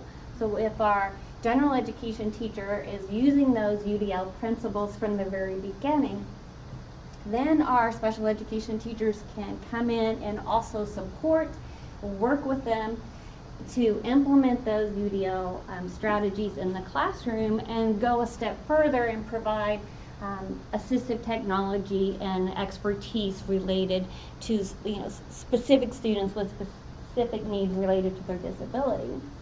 At the same time, our special education teacher and our bilingual resource teacher can work together to support that GE teacher to help him or her monitor that instruction, scaffold that instruction to support diverse learners. Our bilingual resource teacher can help the GE teacher also scaffold instruction based on proficiency levels. So that person is going to be a real expert around the different levels of proficiency for our emergent multilingual students and be able to provide specific support related to that to help that gen ed teacher. And then if our special ed teacher can share information again about the overlap of characteristics between students who have learning disabilities and students who are also emergent multilinguals. So using that three-pronged approach instead of focusing on separate, this is what happens in the gen ed classroom, this is what happens for our students with disabilities, this is what happens for our students who are emergent multilinguals. Going to a much more inclusive approach, thinking back to our very early slide, the UNESCO definition of inclusion and bringing down those barriers. Okay. Are we at? It's the lunch slide. And I think we're like right on time, right? It says be here by 11:35 and my computer says 11:36. All right. We wanted to let you guys get to lunch a little early because we know at 12 o'clock that lunchroom can get very crowded. So we're going to dismiss you for lunch. We want you to come back by, did we say 12:15, 12:10? Where's the lunch slide? Yes, be back by 12:15. We have a lot more work to do this afternoon. We're going to do some group work and some problem-solving activities. So welcome back, everybody. I hope you all had a great lunch. And I'm going to turn it over to Dr. Simpson. Thank you. All right, we're going to keep moving. So, don't forget mine. I got my mic on. I think we can actually hear, though. It's pretty good. But it's for recording. Right. Got it. Is it on? How do I know if it's on? Yes. It's on. Okay. All right. So moving ahead, thinking about back to those characteristics of students who are emergent multilinguals and students who might have learning disabilities. As we think about reducing the barriers, removing the barriers for our learners. One of those barriers is that over-identification of emergent multilinguals into special education.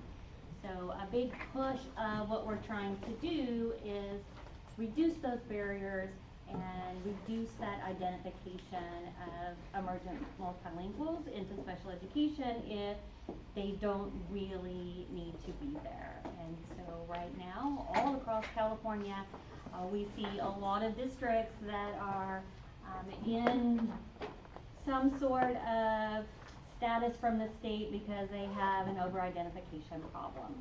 And sometimes it can be quite a challenge for us to determine, how do we know if a student has a disability? Well, when you start to look at these characteristics, you can see why sometimes that is such a challenge. So we have a handout, I think it's number 17 in your handout, of this chart right here. And just thinking about their characteristics of students who we know have a learning disability and the learning challenges associated with that. That's on the left-hand side of this chart. So for our preschoolers, we know that they can be slow in their speech development, they have lots of problems with pronunciation, difficulty learning words, following simple directions, understanding questions. That can all be a challenge for them. In the cognitive area, difficulty remembering, memorizing things, understanding cause and effect. They also present as very distractible, impulsive, restless, sometimes even at the preschool level, difficulty with staying on task, changing activities that can lead to outward challenging behaviors. And then interacting with others, they can also become socially withdrawn, poor self-control, all related to that learning disability, not understanding everything that's going on. At the elementary level, we see that our students with learning disabilities can have real struggles with learning that sound, symbol, correspondence, a lot of difficulty remembering sight words, inability to retell stories in a sequence. Again, we see difficulty concentrating, following directions, completing tasks, especially when things have multiple steps. They seem to get lost and just fall apart there. That also falls into their social interactions. We see that difficulty with their peers and with their teachers, maybe not understanding social space, body awareness, understanding other people's facial expressions, and how to really interact with their peers. If you look at the right side of this chart, you'll see some of the challenges that are expected when a student is learning a second language. So our students who are emergent multilinguals, it would not be uncommon for them to show these specific behaviors. So in the very early level of proficiency, that so-called silent period that we expect when they have really no understanding at all, difficulty following directions, right? Wouldn't that be a huge challenge if they don't know the language? They're not speaking very much, difficulty understanding questions, expressing their needs, which can lead to low self-esteem, again, poor attention, concentration, and of course, if they're speaking very little, we would not be surprised to see that they're going to have pronunciation errors.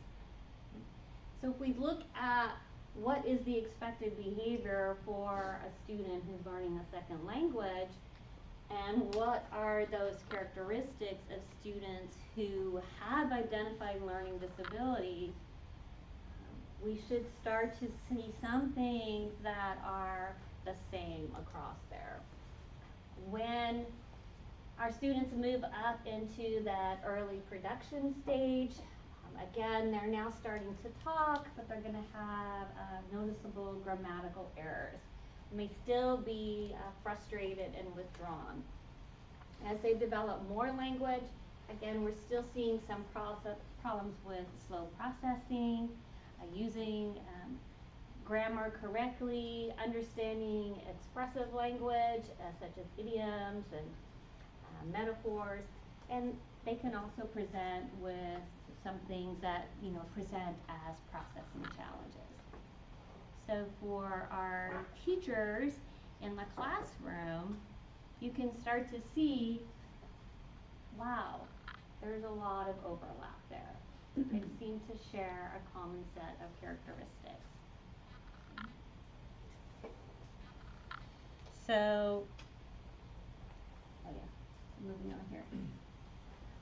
So how do we, I think I want, it moves very slowly, here we go. How do we know which students need that additional support, right? How many of us struggle in that area? We have quite a mix here of teachers and teacher coaches and administrators, which is great because we all have different roles. Thinking about your students who need support, would you say you struggle sometimes understanding which ones might be students with disabilities and which ones are mostly manifesting because they are learning that second language? Or you've got it down, not a problem? For most of us, it's a challenge, right? For us to figure that out.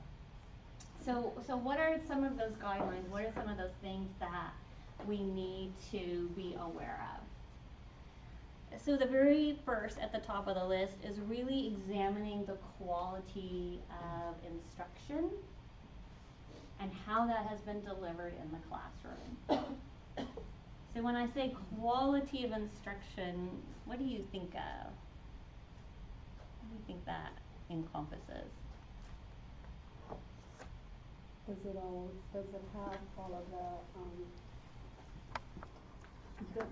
have all of the components that we discussed earlier? Right. Excellent. We went earlier with, the tier the 1 framework, yeah. right? The scaffolding, the contextualization, the opportunities for discourse, right? Yes. The attention to literacy and vocabulary. Right? That goes into quality of instruction. So is the instruction that student that we're struggling to support, is it appropriate? Is that teacher going through all of those elements that are important at the tier 1 level? Or is it teacher delivered instruction, whole group, all day long, very little support? So that's one of the key things we need to look at. How do we know that? How do we know what the teacher's doing if he or she's delivering quality instruction?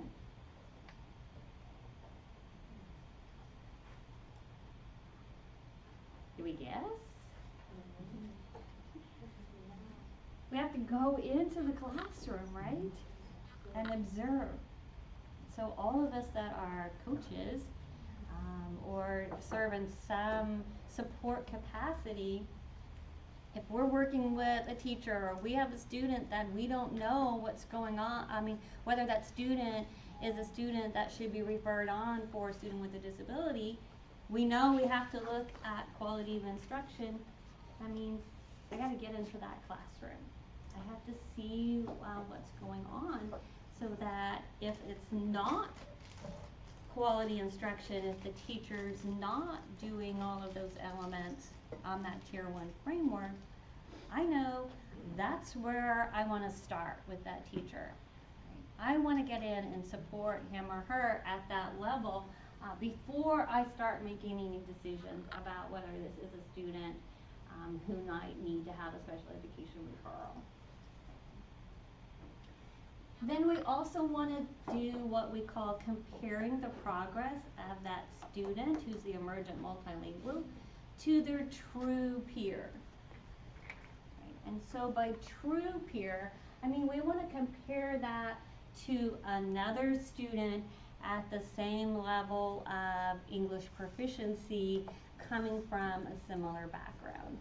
Because if we compare that student who's the emergent multilingual to our so-called typical developing Caucasian student in the classroom, that's not a very fair comparison.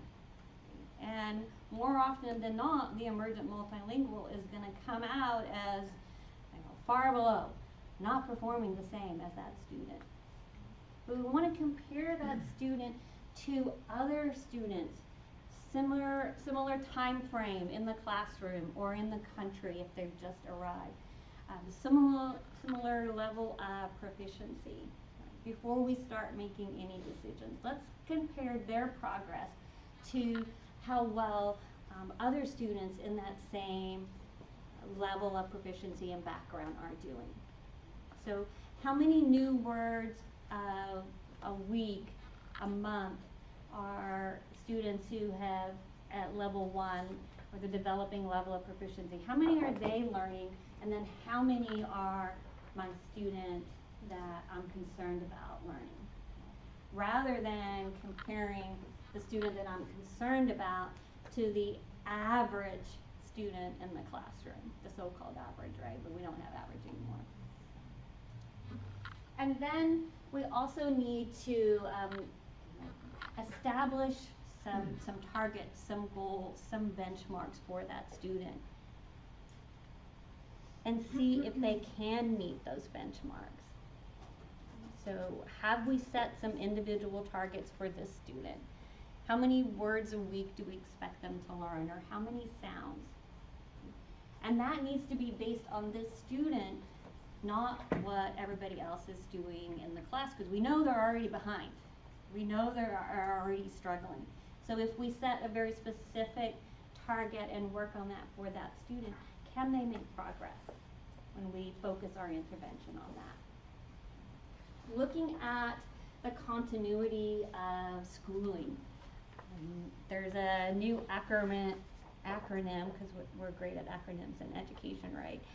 Floating around SLIFE. Anybody heard SLIFE? We need to look at SLIFE. Students with interrupted and formal education. Yes. All right. So that's what we are also need to look at. How long have they been in formal education? Has their education been interrupted?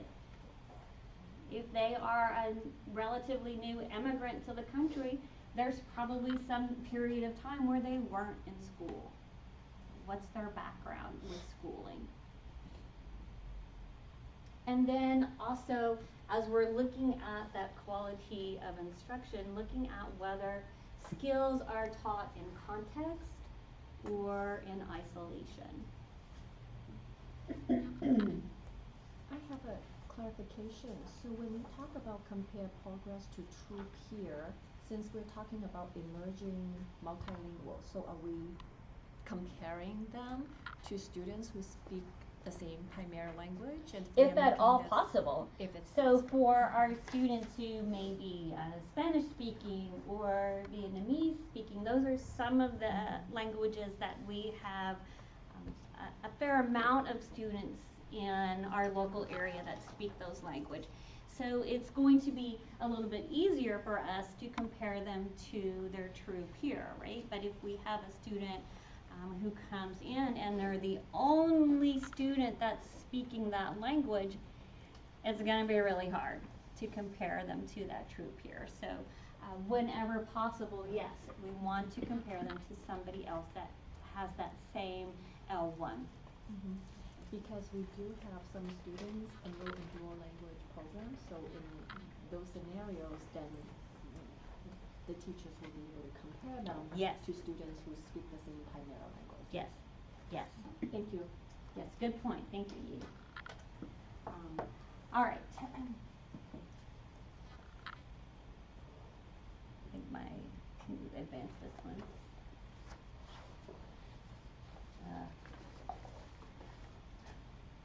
So as we start to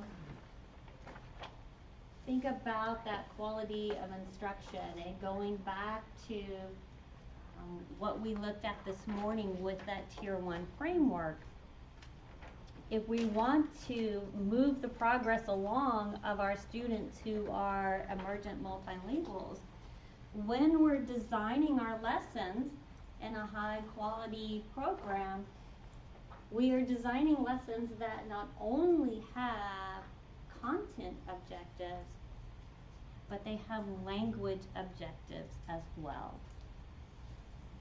So the content objective is focused on the academic content, right? What the students need to learn in that lesson, that's the academic content.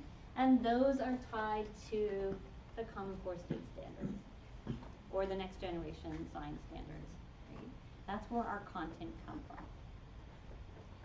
But in a high quality program, really trying to meet the needs of all of our learners, especially those who are emergent multilingual, we can't stop there. We also need to think about the language demands of the lesson and develop and implement language objectives. And those come from our ELD, ELA standards.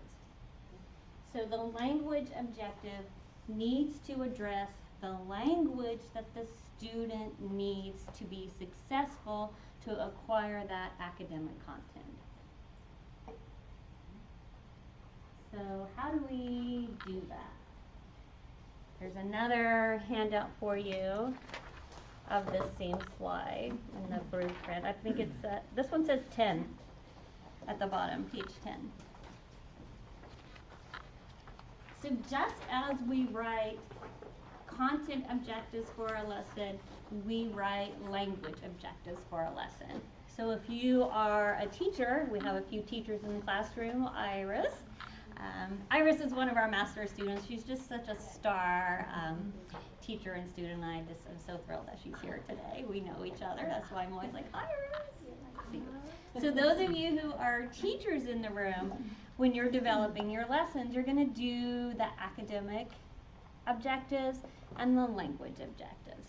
Those of you who are instructional coaches, working with your teachers, going in and doing observation, then you know now you should be looking to see whether that teacher has the content objectives for the lesson as well as language objectives. So language objectives fall under 4 different categories. We have 4 types of language objectives that we write. At the top, you have the academic vocabulary. So writing objective for students to acquire that academic vocabulary related to the lesson. And this, I would say, is what is the language objective that teachers most often fall back on. It's, okay, I know I need to teach them the academic vocabulary that goes with the lesson. So we will often see a teacher will do this to some degree. Right? It's teaching that academic content. So an example for grade 1 social studies, the academic vocabulary objective could be something like, we will use keywords, park, library, school, apartment, house, and prepositions, beside, across, next to describe locations in the neighborhood. And then what that would look like in the lesson would be the teacher teaching the key terms of preposition and modeling how to use them to describe the location of buildings. For a high school chemistry example, how many of us, we didn't take a poll, like how many of us are working with high school situations? And elementary? So more, and everything? Okay, so we're pretty evenly split. At a high school, students will be able to define the terms chemical reaction, chemical change, physical change, orally and writing. So that could be the language objective for that chemistry lesson. And then the teacher is going to model how to define a term, what are the pieces that they need to have in the definition, they need to state the attribute, they need to draw a picture, they need to use it in a sentence, give an analogy, that type of a strategy. The second type of language objective is an objective that teaches the students the specific functions of language. So for here, we will see objectives centered on things like comparative phrases or how to generate a hypothesis in science. So using that language in a functional way, not specifically focused on the vocabulary.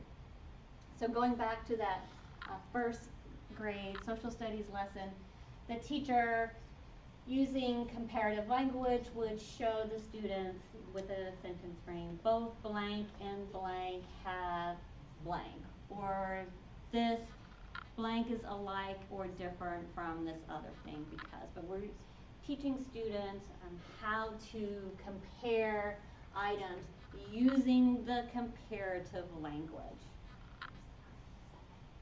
So not focused on vocabulary, but focused on the function. Going to the high school example for chemistry, the objective would be focused on formulating questions and generating hypotheses. So again, not the vocabulary of the lesson, but really what's the function and how to use that language. So we predict that. Will such and such happen? Again, focused on what that function could be. The third category would be the language structure or grammar. So in that first grade example, using singular and plural nouns. So not the academic language, not the function, but focus specifically on the grammatical structure. And at the high school chemistry lesson, it would be using adverbs. And they would, again, use those adverbs of time in their lab report. And then the last one is the language learning strategy. So this is more of an internal self-regulation piece, teaching the students how to monitor their learning of the language. So at that first grade social studies, the language learning objective could be we will visually represent directions stated or given on a map. And the teacher models how to listen for information and then act on that. So in this one, be recording the route on a map. And at the high school, students will be able to monitor their subject-verb agreement in the written lab report. And then the teacher models how to go over their lab report to make sure they have subject-verb agreement. So in a given lesson, in these two examples, there are multiple language objectives that could be addressed in that lesson. So it would be very rare for one teacher to address all 4 of those at once in a lesson. But there are different options and different things to focus on. I think, as I said earlier, most, especially our novice teachers, we work a lot with novice teachers and pre-service teachers at the university. It's easiest to focus on that academic vocabulary piece. Okay, I know I need to teach the vocabulary for this.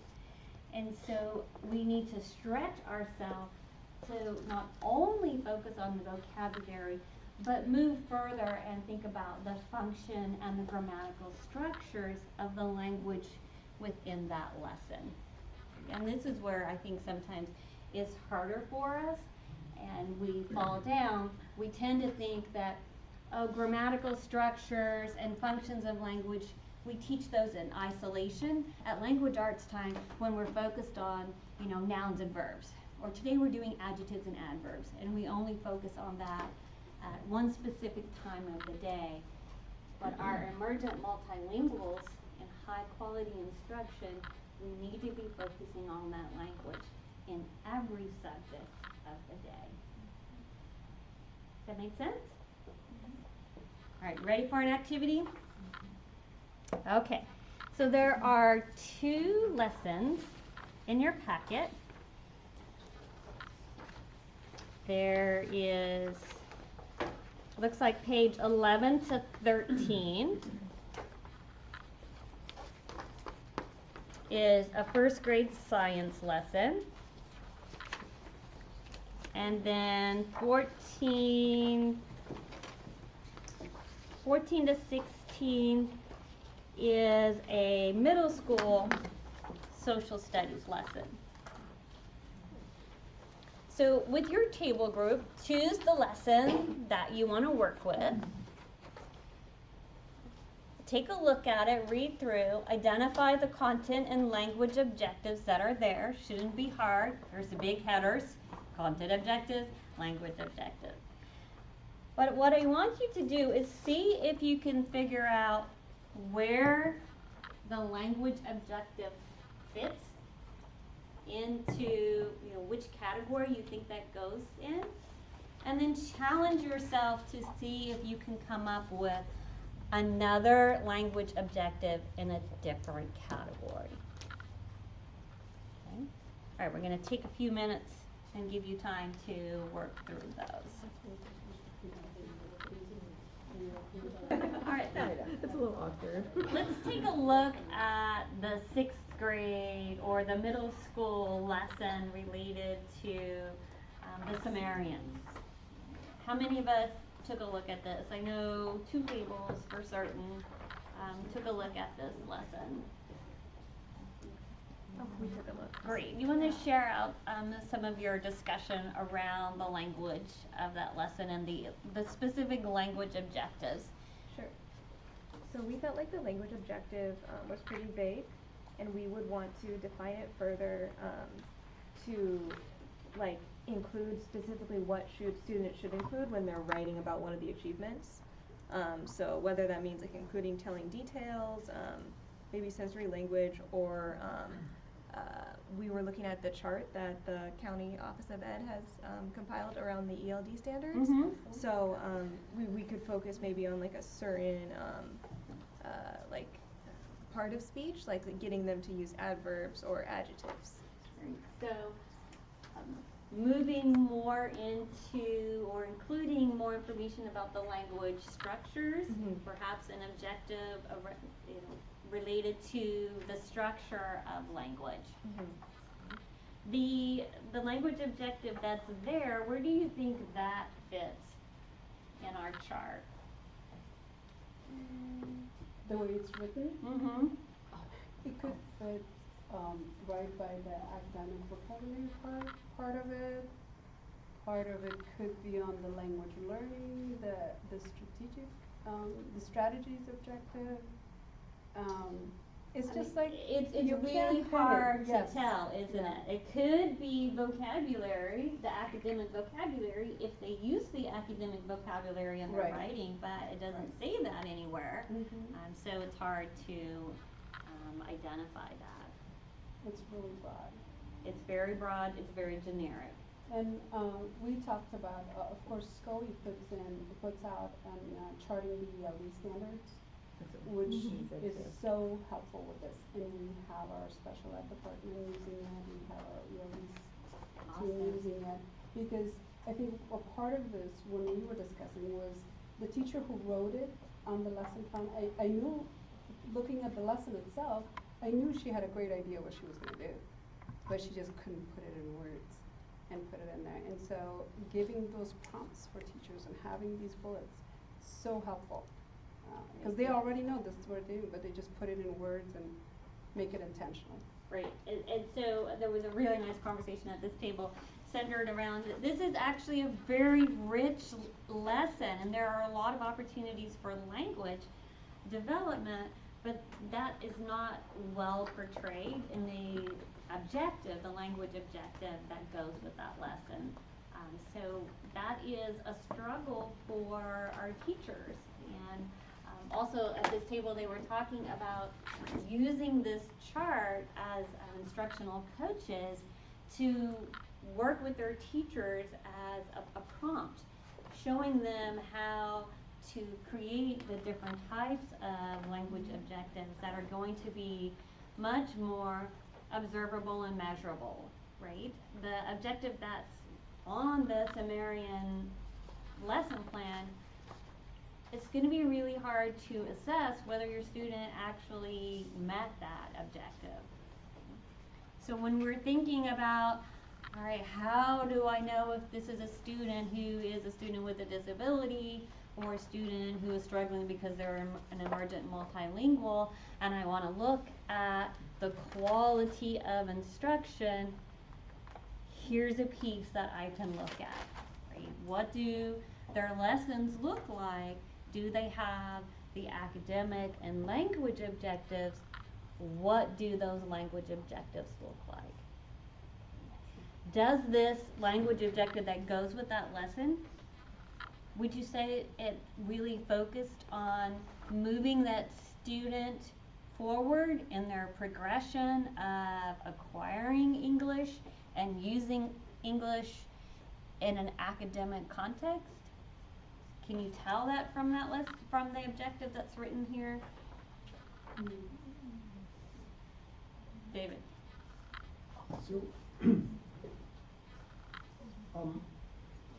I want to preface this with just a contextualization question. How many people are familiar with backwards design, backwards planning? So it looks like most people are. And so what is maybe the second thing we think of when we're doing backwards planning? Or, you know, something early on before we figure out the whole lesson sequence. Identify the assessment. Okay, so what do we want them to know and learn, and then what's next? Make the assessment. How are we going to assess that, right? So when we think about, when we were looking at our objectives, I think it's really important to simultaneously be looking at how are those objectives being assessed.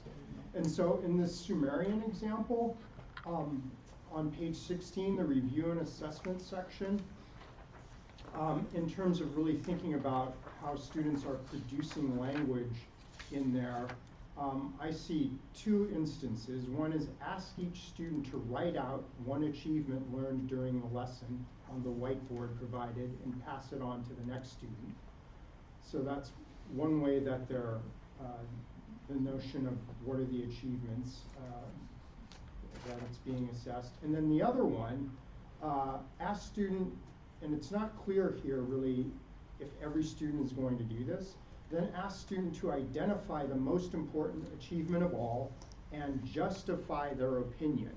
So that last bit could conceivably be a nice assessment for every student if they actually wrote that.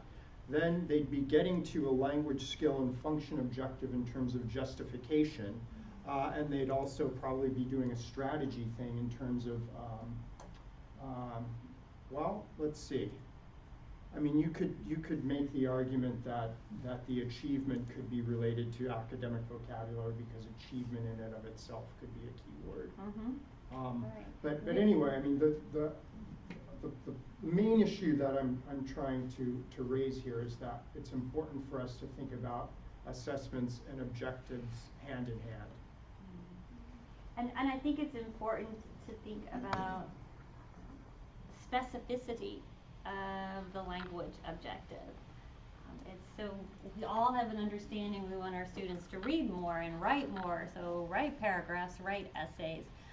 And those are, you know, great goals. We need to have those goals for our students. But for our emergent multilinguals, we need to dig deeper and go beyond the generic goal of writing a paragraph and specifically target some of the structures of the language. I think Yi was talking about in the discussion at this table, there could have been some emphasis on main idea or supporting details, that sort of information. There could have been also something on comparative functions of the achievements, which would seem to kind of lead into that assessment related to the most important. So again, it's how do we focus specific language development into that academic content and not just make it very generic. All right, did anybody look at the first grade one? I think this table over here did the nocturnal and diurnal animals. What did you guys talk about over there? We definitely saw more of the academic vocabulary, the grammatical, along with with the language learning strategies, but again, it all kind of just interconnects with each other. And that's okay if it Yeah. interconnects with each other.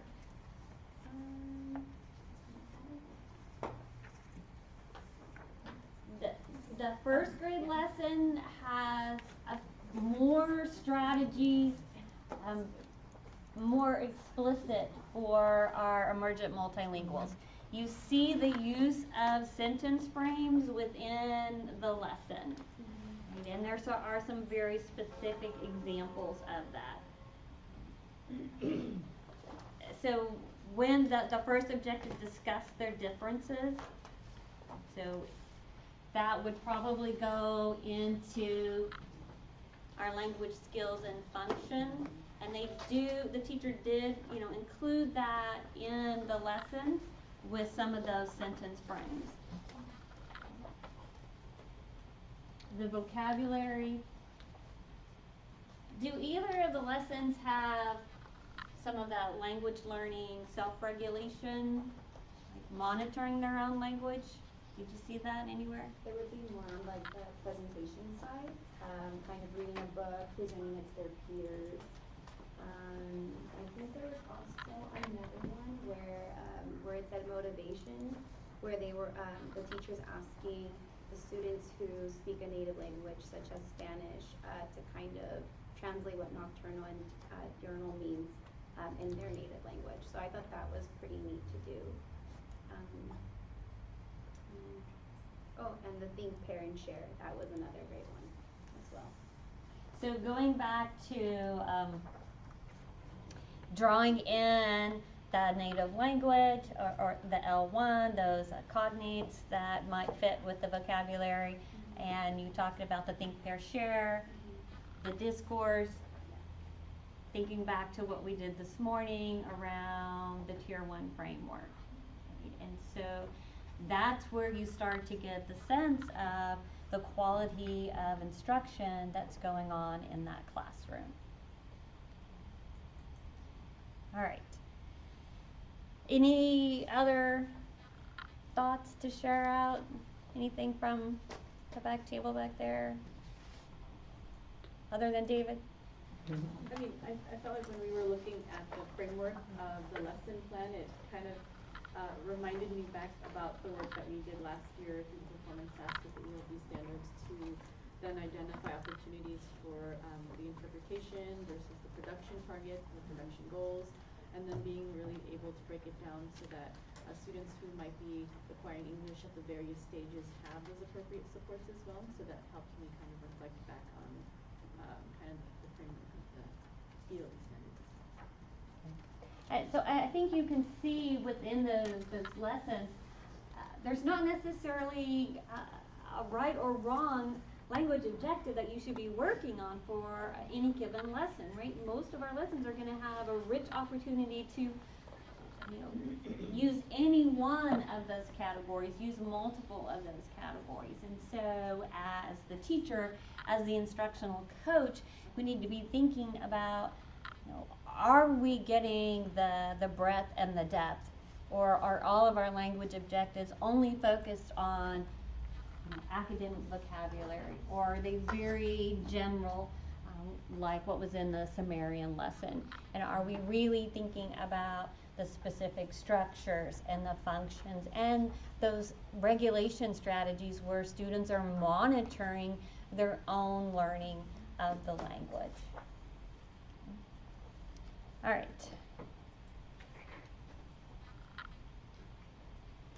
Just have to be patient with the clicker. I'm learning to be patient. It's going to move to the next slide. Okay, so then just wanted to kind of share with you some of the problematic aspects related to reading instruction for our emergent multilinguals. We also have that in a handout for you. I believe this one is 18. Just you might already be familiar with this, but again, because we're talking about some of that overlap, trying to break down the barriers, trying to understand whether or not students might be struggling because of a learning disability or because they are acquiring a new language. Looking at the 5 big areas of reading, we know our emergent multilinguals struggle with reading, right? That's a huge area for them. So if we break it down into those 5 areas, phonological awareness. When the L1 does not include the same phonemes as English, it becomes a struggle, a challenge for those emergent multilinguals.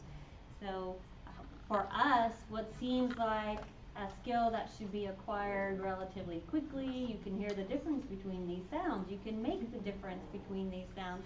For students who may not have those phonemes in their first language, that's a challenge. That's a struggle, and it doesn't mean that they have an auditory processing disorder. It just means that they are still developing that skill.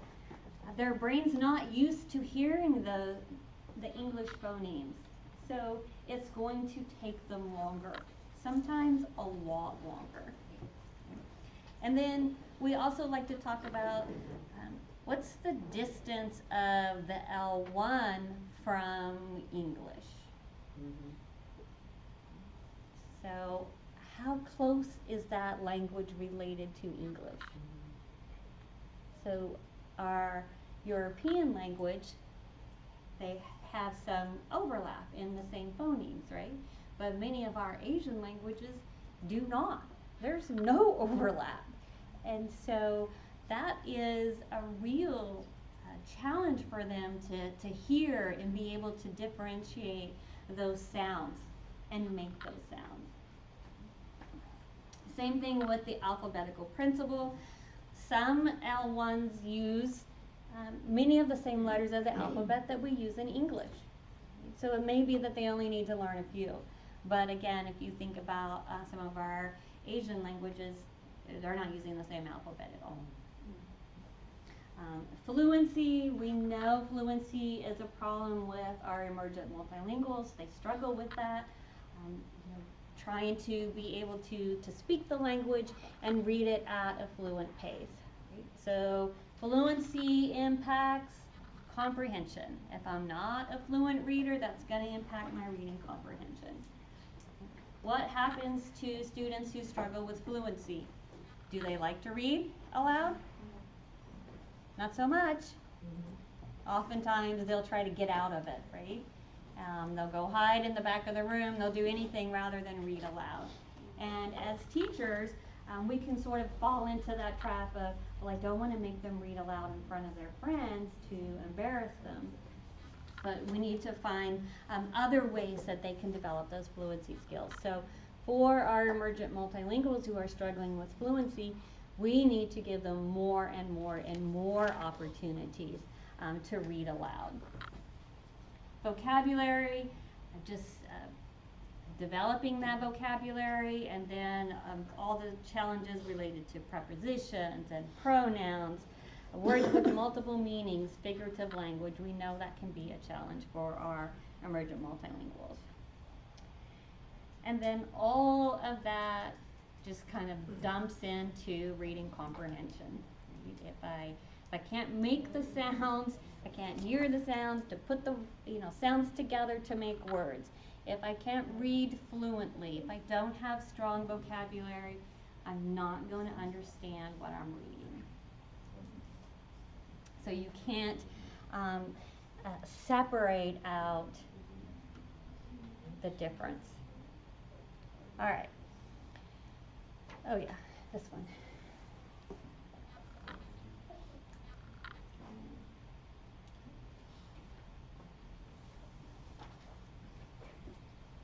So thinking about our emergent multilinguals and the struggles that they have with reading, thinking about our Tier 2 and our Tier 3 supports for them, what specific things can we try?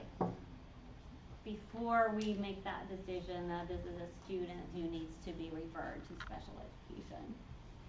So making sure that our interventions, our tier 2 and our tier 3, actually have evidence of effectiveness with emergent multilinguals. That's a huge problem right now. We know we're supposed to be using research-based curriculum, right? Everyone, I think that's been, pounded into our head. We have to use research-based curriculum, research-based curriculum. The problem is our research-based curriculums have been researched on our so-called average children, right? We don't have emergent multilinguals in that research base. So we don't have a lot of curriculums that are researched and shown to be effective with our emergent multilinguals. So that's a huge gap for us.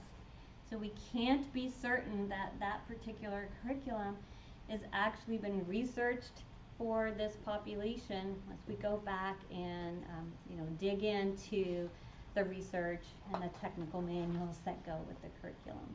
Right? So we have to always be very conscious about that.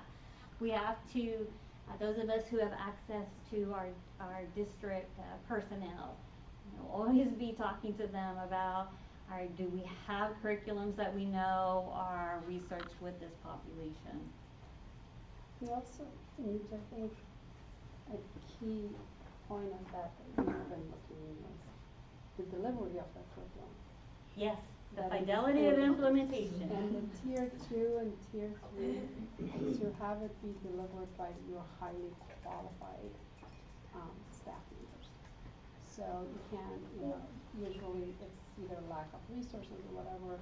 You have that needy student with the least qualified person delivering a high quality instruction, which again goes back to our cockpit thing. It's like, no, they don't go together. So that's another instruction, is that the level 2, the tier 2 and tier 3 needs to be highly qualified deliverers. And as you said, delivered with fidelity. Yeah. So even if we have a curriculum that we know is research-based for this particular student, if that curriculum is not being delivered in the manner that it's supposed to be delivered in, this aspect and this aspect and this aspect before you do this, then whatever data we have is meaningless for that student. So we can't just go in and, oh, here's the cute word cards with the pictures. I'm going to just work on those and let me just use them as flashcards because that's quick and that's easy and it's cute. And missing out on all the other aspects of that curriculum that we were supposed to be working on and not following it with fidelity. That's an excellent point. That's a huge problem. Phonological awareness. We want to try to teach phonological awareness in context rather than in isolation. A lot of what we do in our early literacy is teaching sounds separate from anything else. That's super, super hard for students who are emergent multilinguals because they don't have an understanding of the alphabet, they don't have an understanding of the sounds, everything is very abstract for them.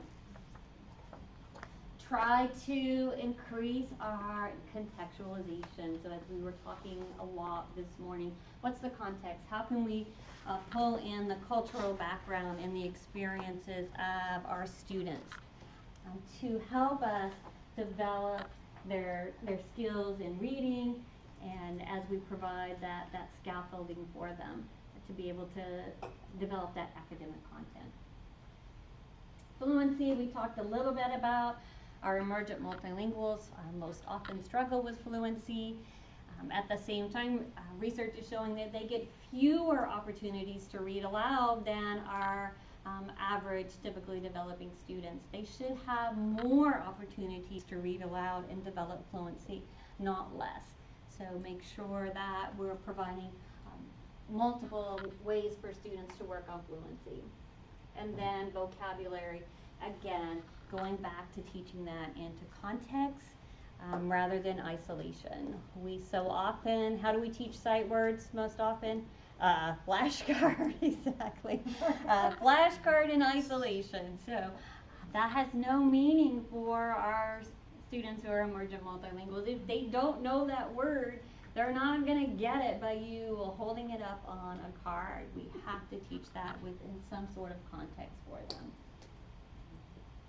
And our research is also showing that providing direct and intensive Tier 2, Tier 3 instruction related to the acquisition of our 5 key areas of reading, we're getting better results from our emergent multilinguals than in some of our traditional, less intensive ELD approaches. So we want to make sure that our students are getting that intensive reading instruction across all 5 areas. All right, so we have a case study. It's all on page 19. So in your group, if you want to mix up your table group and hop over to another table, feel free to do that. If you want to talk to somebody new at this point in the day, you're welcome to do that. We've given you a challenging case of a challenging learner. And we've tried to provide some context for what's going on with this student.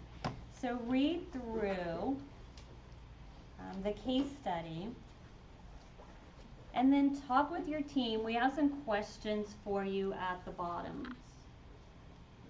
This teacher has brought this student to the school-wide team that's trying to make a decision about whether this is a student who might need to be referred for special education or whether the struggles are as a result of the student trying to acquire English. So there's a few questions there at the bottom after you read through it. Talk with your table partners. How should the MTSS team proceed? So that multi-tiered system of support team. What aspects of instruction should they consider? What recommendations should they make? What? Oh, you ready? Go ahead. I'm ready.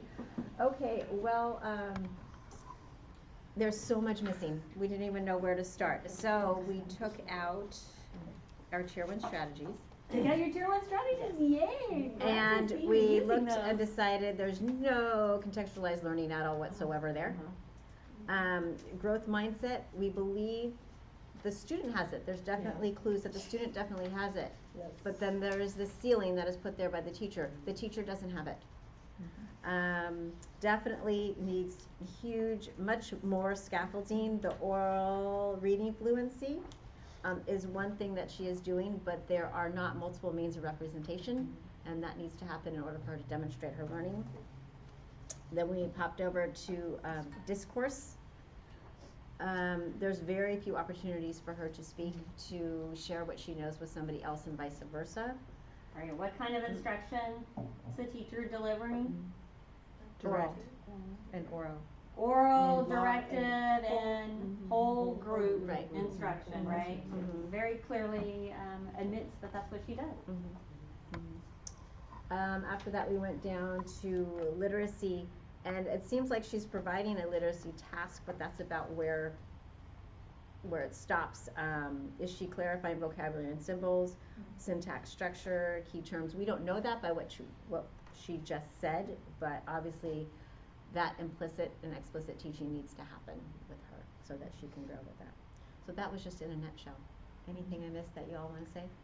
So I would just say that the whole point about the MTSS team and that system or framework that's in place, I mean, just because it says that she's in Tier 2 instruction for an quote-unquote extended period of time, that's not definable as far as like how long it is, and you can't just check the box off because you're doing Tier 2 instruction. It makes it appear as if she's getting extra resources and support, especially when you look at the quality of what's happening during that Tier 2 instruction. So looking at that quality of instruction. What else about that Tier 2 piece? Just the whole, it's based on one progress monitoring type of oral reading fluency. Only right? oral And, fluency. Yeah, so they need multiple measures for progress monitoring. Yeah. And also, we're not sure whether it's based on second language. So we're not sure about the intervention is really based on second language Right, research. right. What's the research on whatever intervention that they're using? Yeah, awesome. All right, thank you much. Who else wants to share out? So we were gonna rewrite that, tier 2 plan. You're gonna rewrite the tier 2 plan. Yeah. Excellent, all right. Yeah. And take what, Let's hear it. what that team said and add to it. We looked at the student's age and when she left, so we are assuming that she may not have any alphabetical principles of her L1 yet. Right. So we don't really need to focus on that as much, but we definitely need to go to phonemes and phonics, definitely, and within context. And then build the vocabulary, then go to fluency, and then that's how you would plan the tier 2 with specific, what is it, how long is it, what is being used, what was your pre-test, what is your post-test. So what would be something that you guys would want to see in that tier 2? Well, along with all what we said, we wanted to see exactly what increment is it. For a long period of time does not mean, what is it? It has to be either 8 weeks or 12 weeks, or, you know, for how long a day, and what is the materials that are being used, and by whom? Who's delivering it, and what do you see? What is the progress on daily, you know, you can't just number it.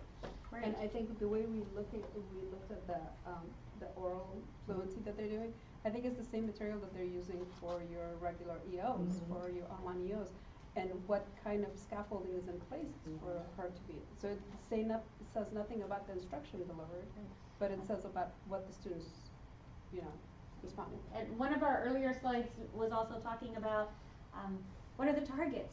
What were the targets for this student? And has she met any of those targets? And we don't have any information about that. It doesn't appear that the teacher really set any targets. She just kept measuring the oral fluency over and over. You guys want to add to that? No? I think back here we have a few other topics.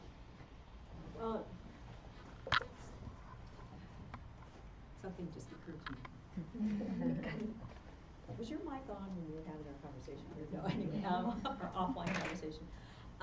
No, one of the things also too is that we were looking at her skill sets, considering how long she's been in the country, considering how young she is. She has an incredible skill set. So that was something that I looked to immediately, just in terms of how much there was, how many assets and strengths this child brings in with her, and how you could really build upon the things that she can really do.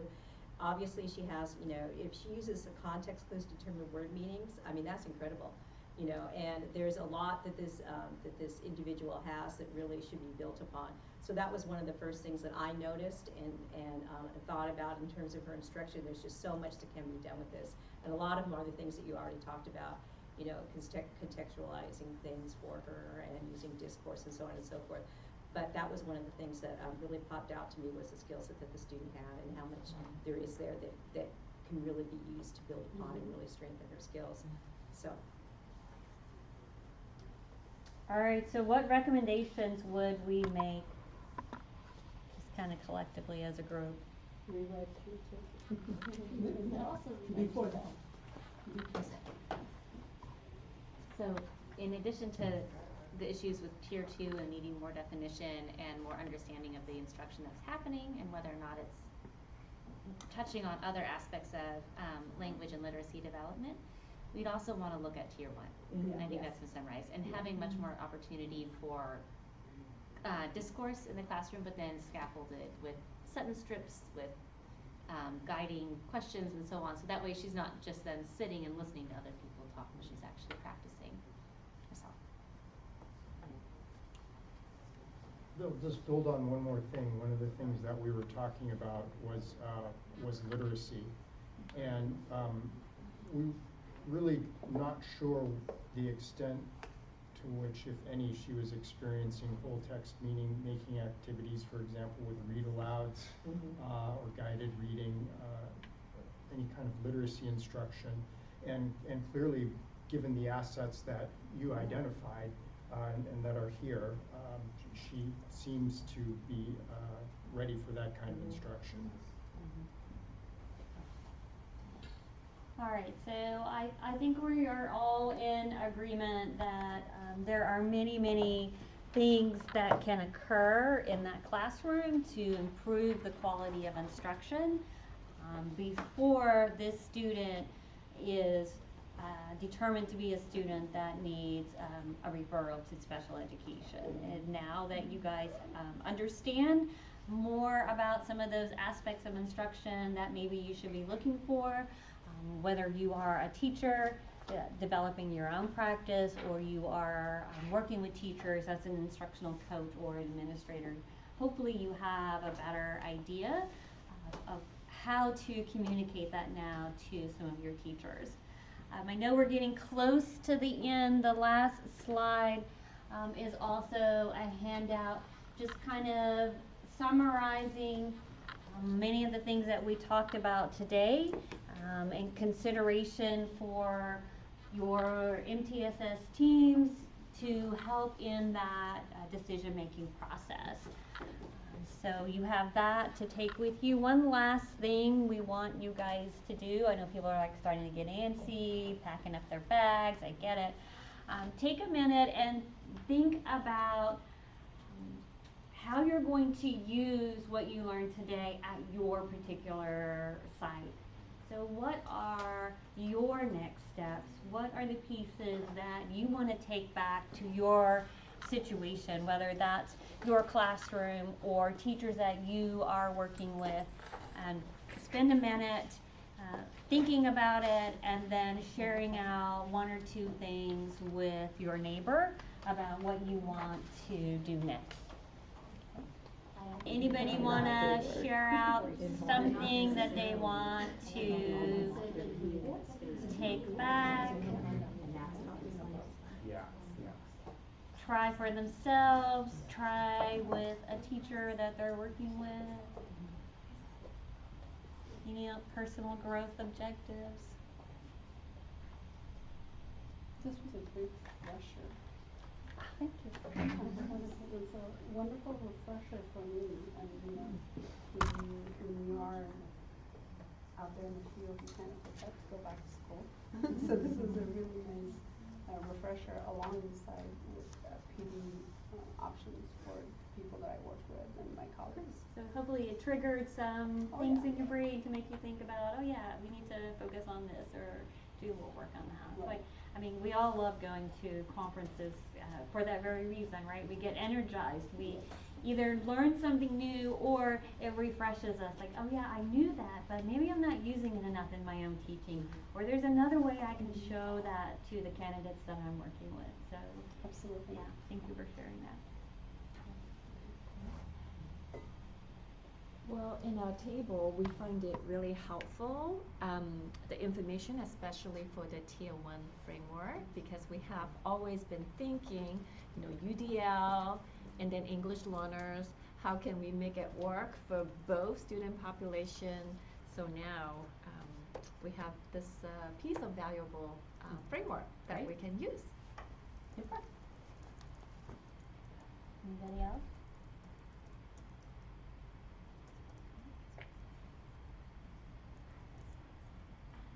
Okay. Thank you. All right, that's okay. We don't want to force anyone to share. All right, so I think if you guys are finished sharing, then we are ready to wrap up. As we were just saying, oh yes, there's a survey, right? Yes, next slide. Survey. So before you go, Here you go. we do hope that you'll be able to use some piece of what you learned today in your work at your site.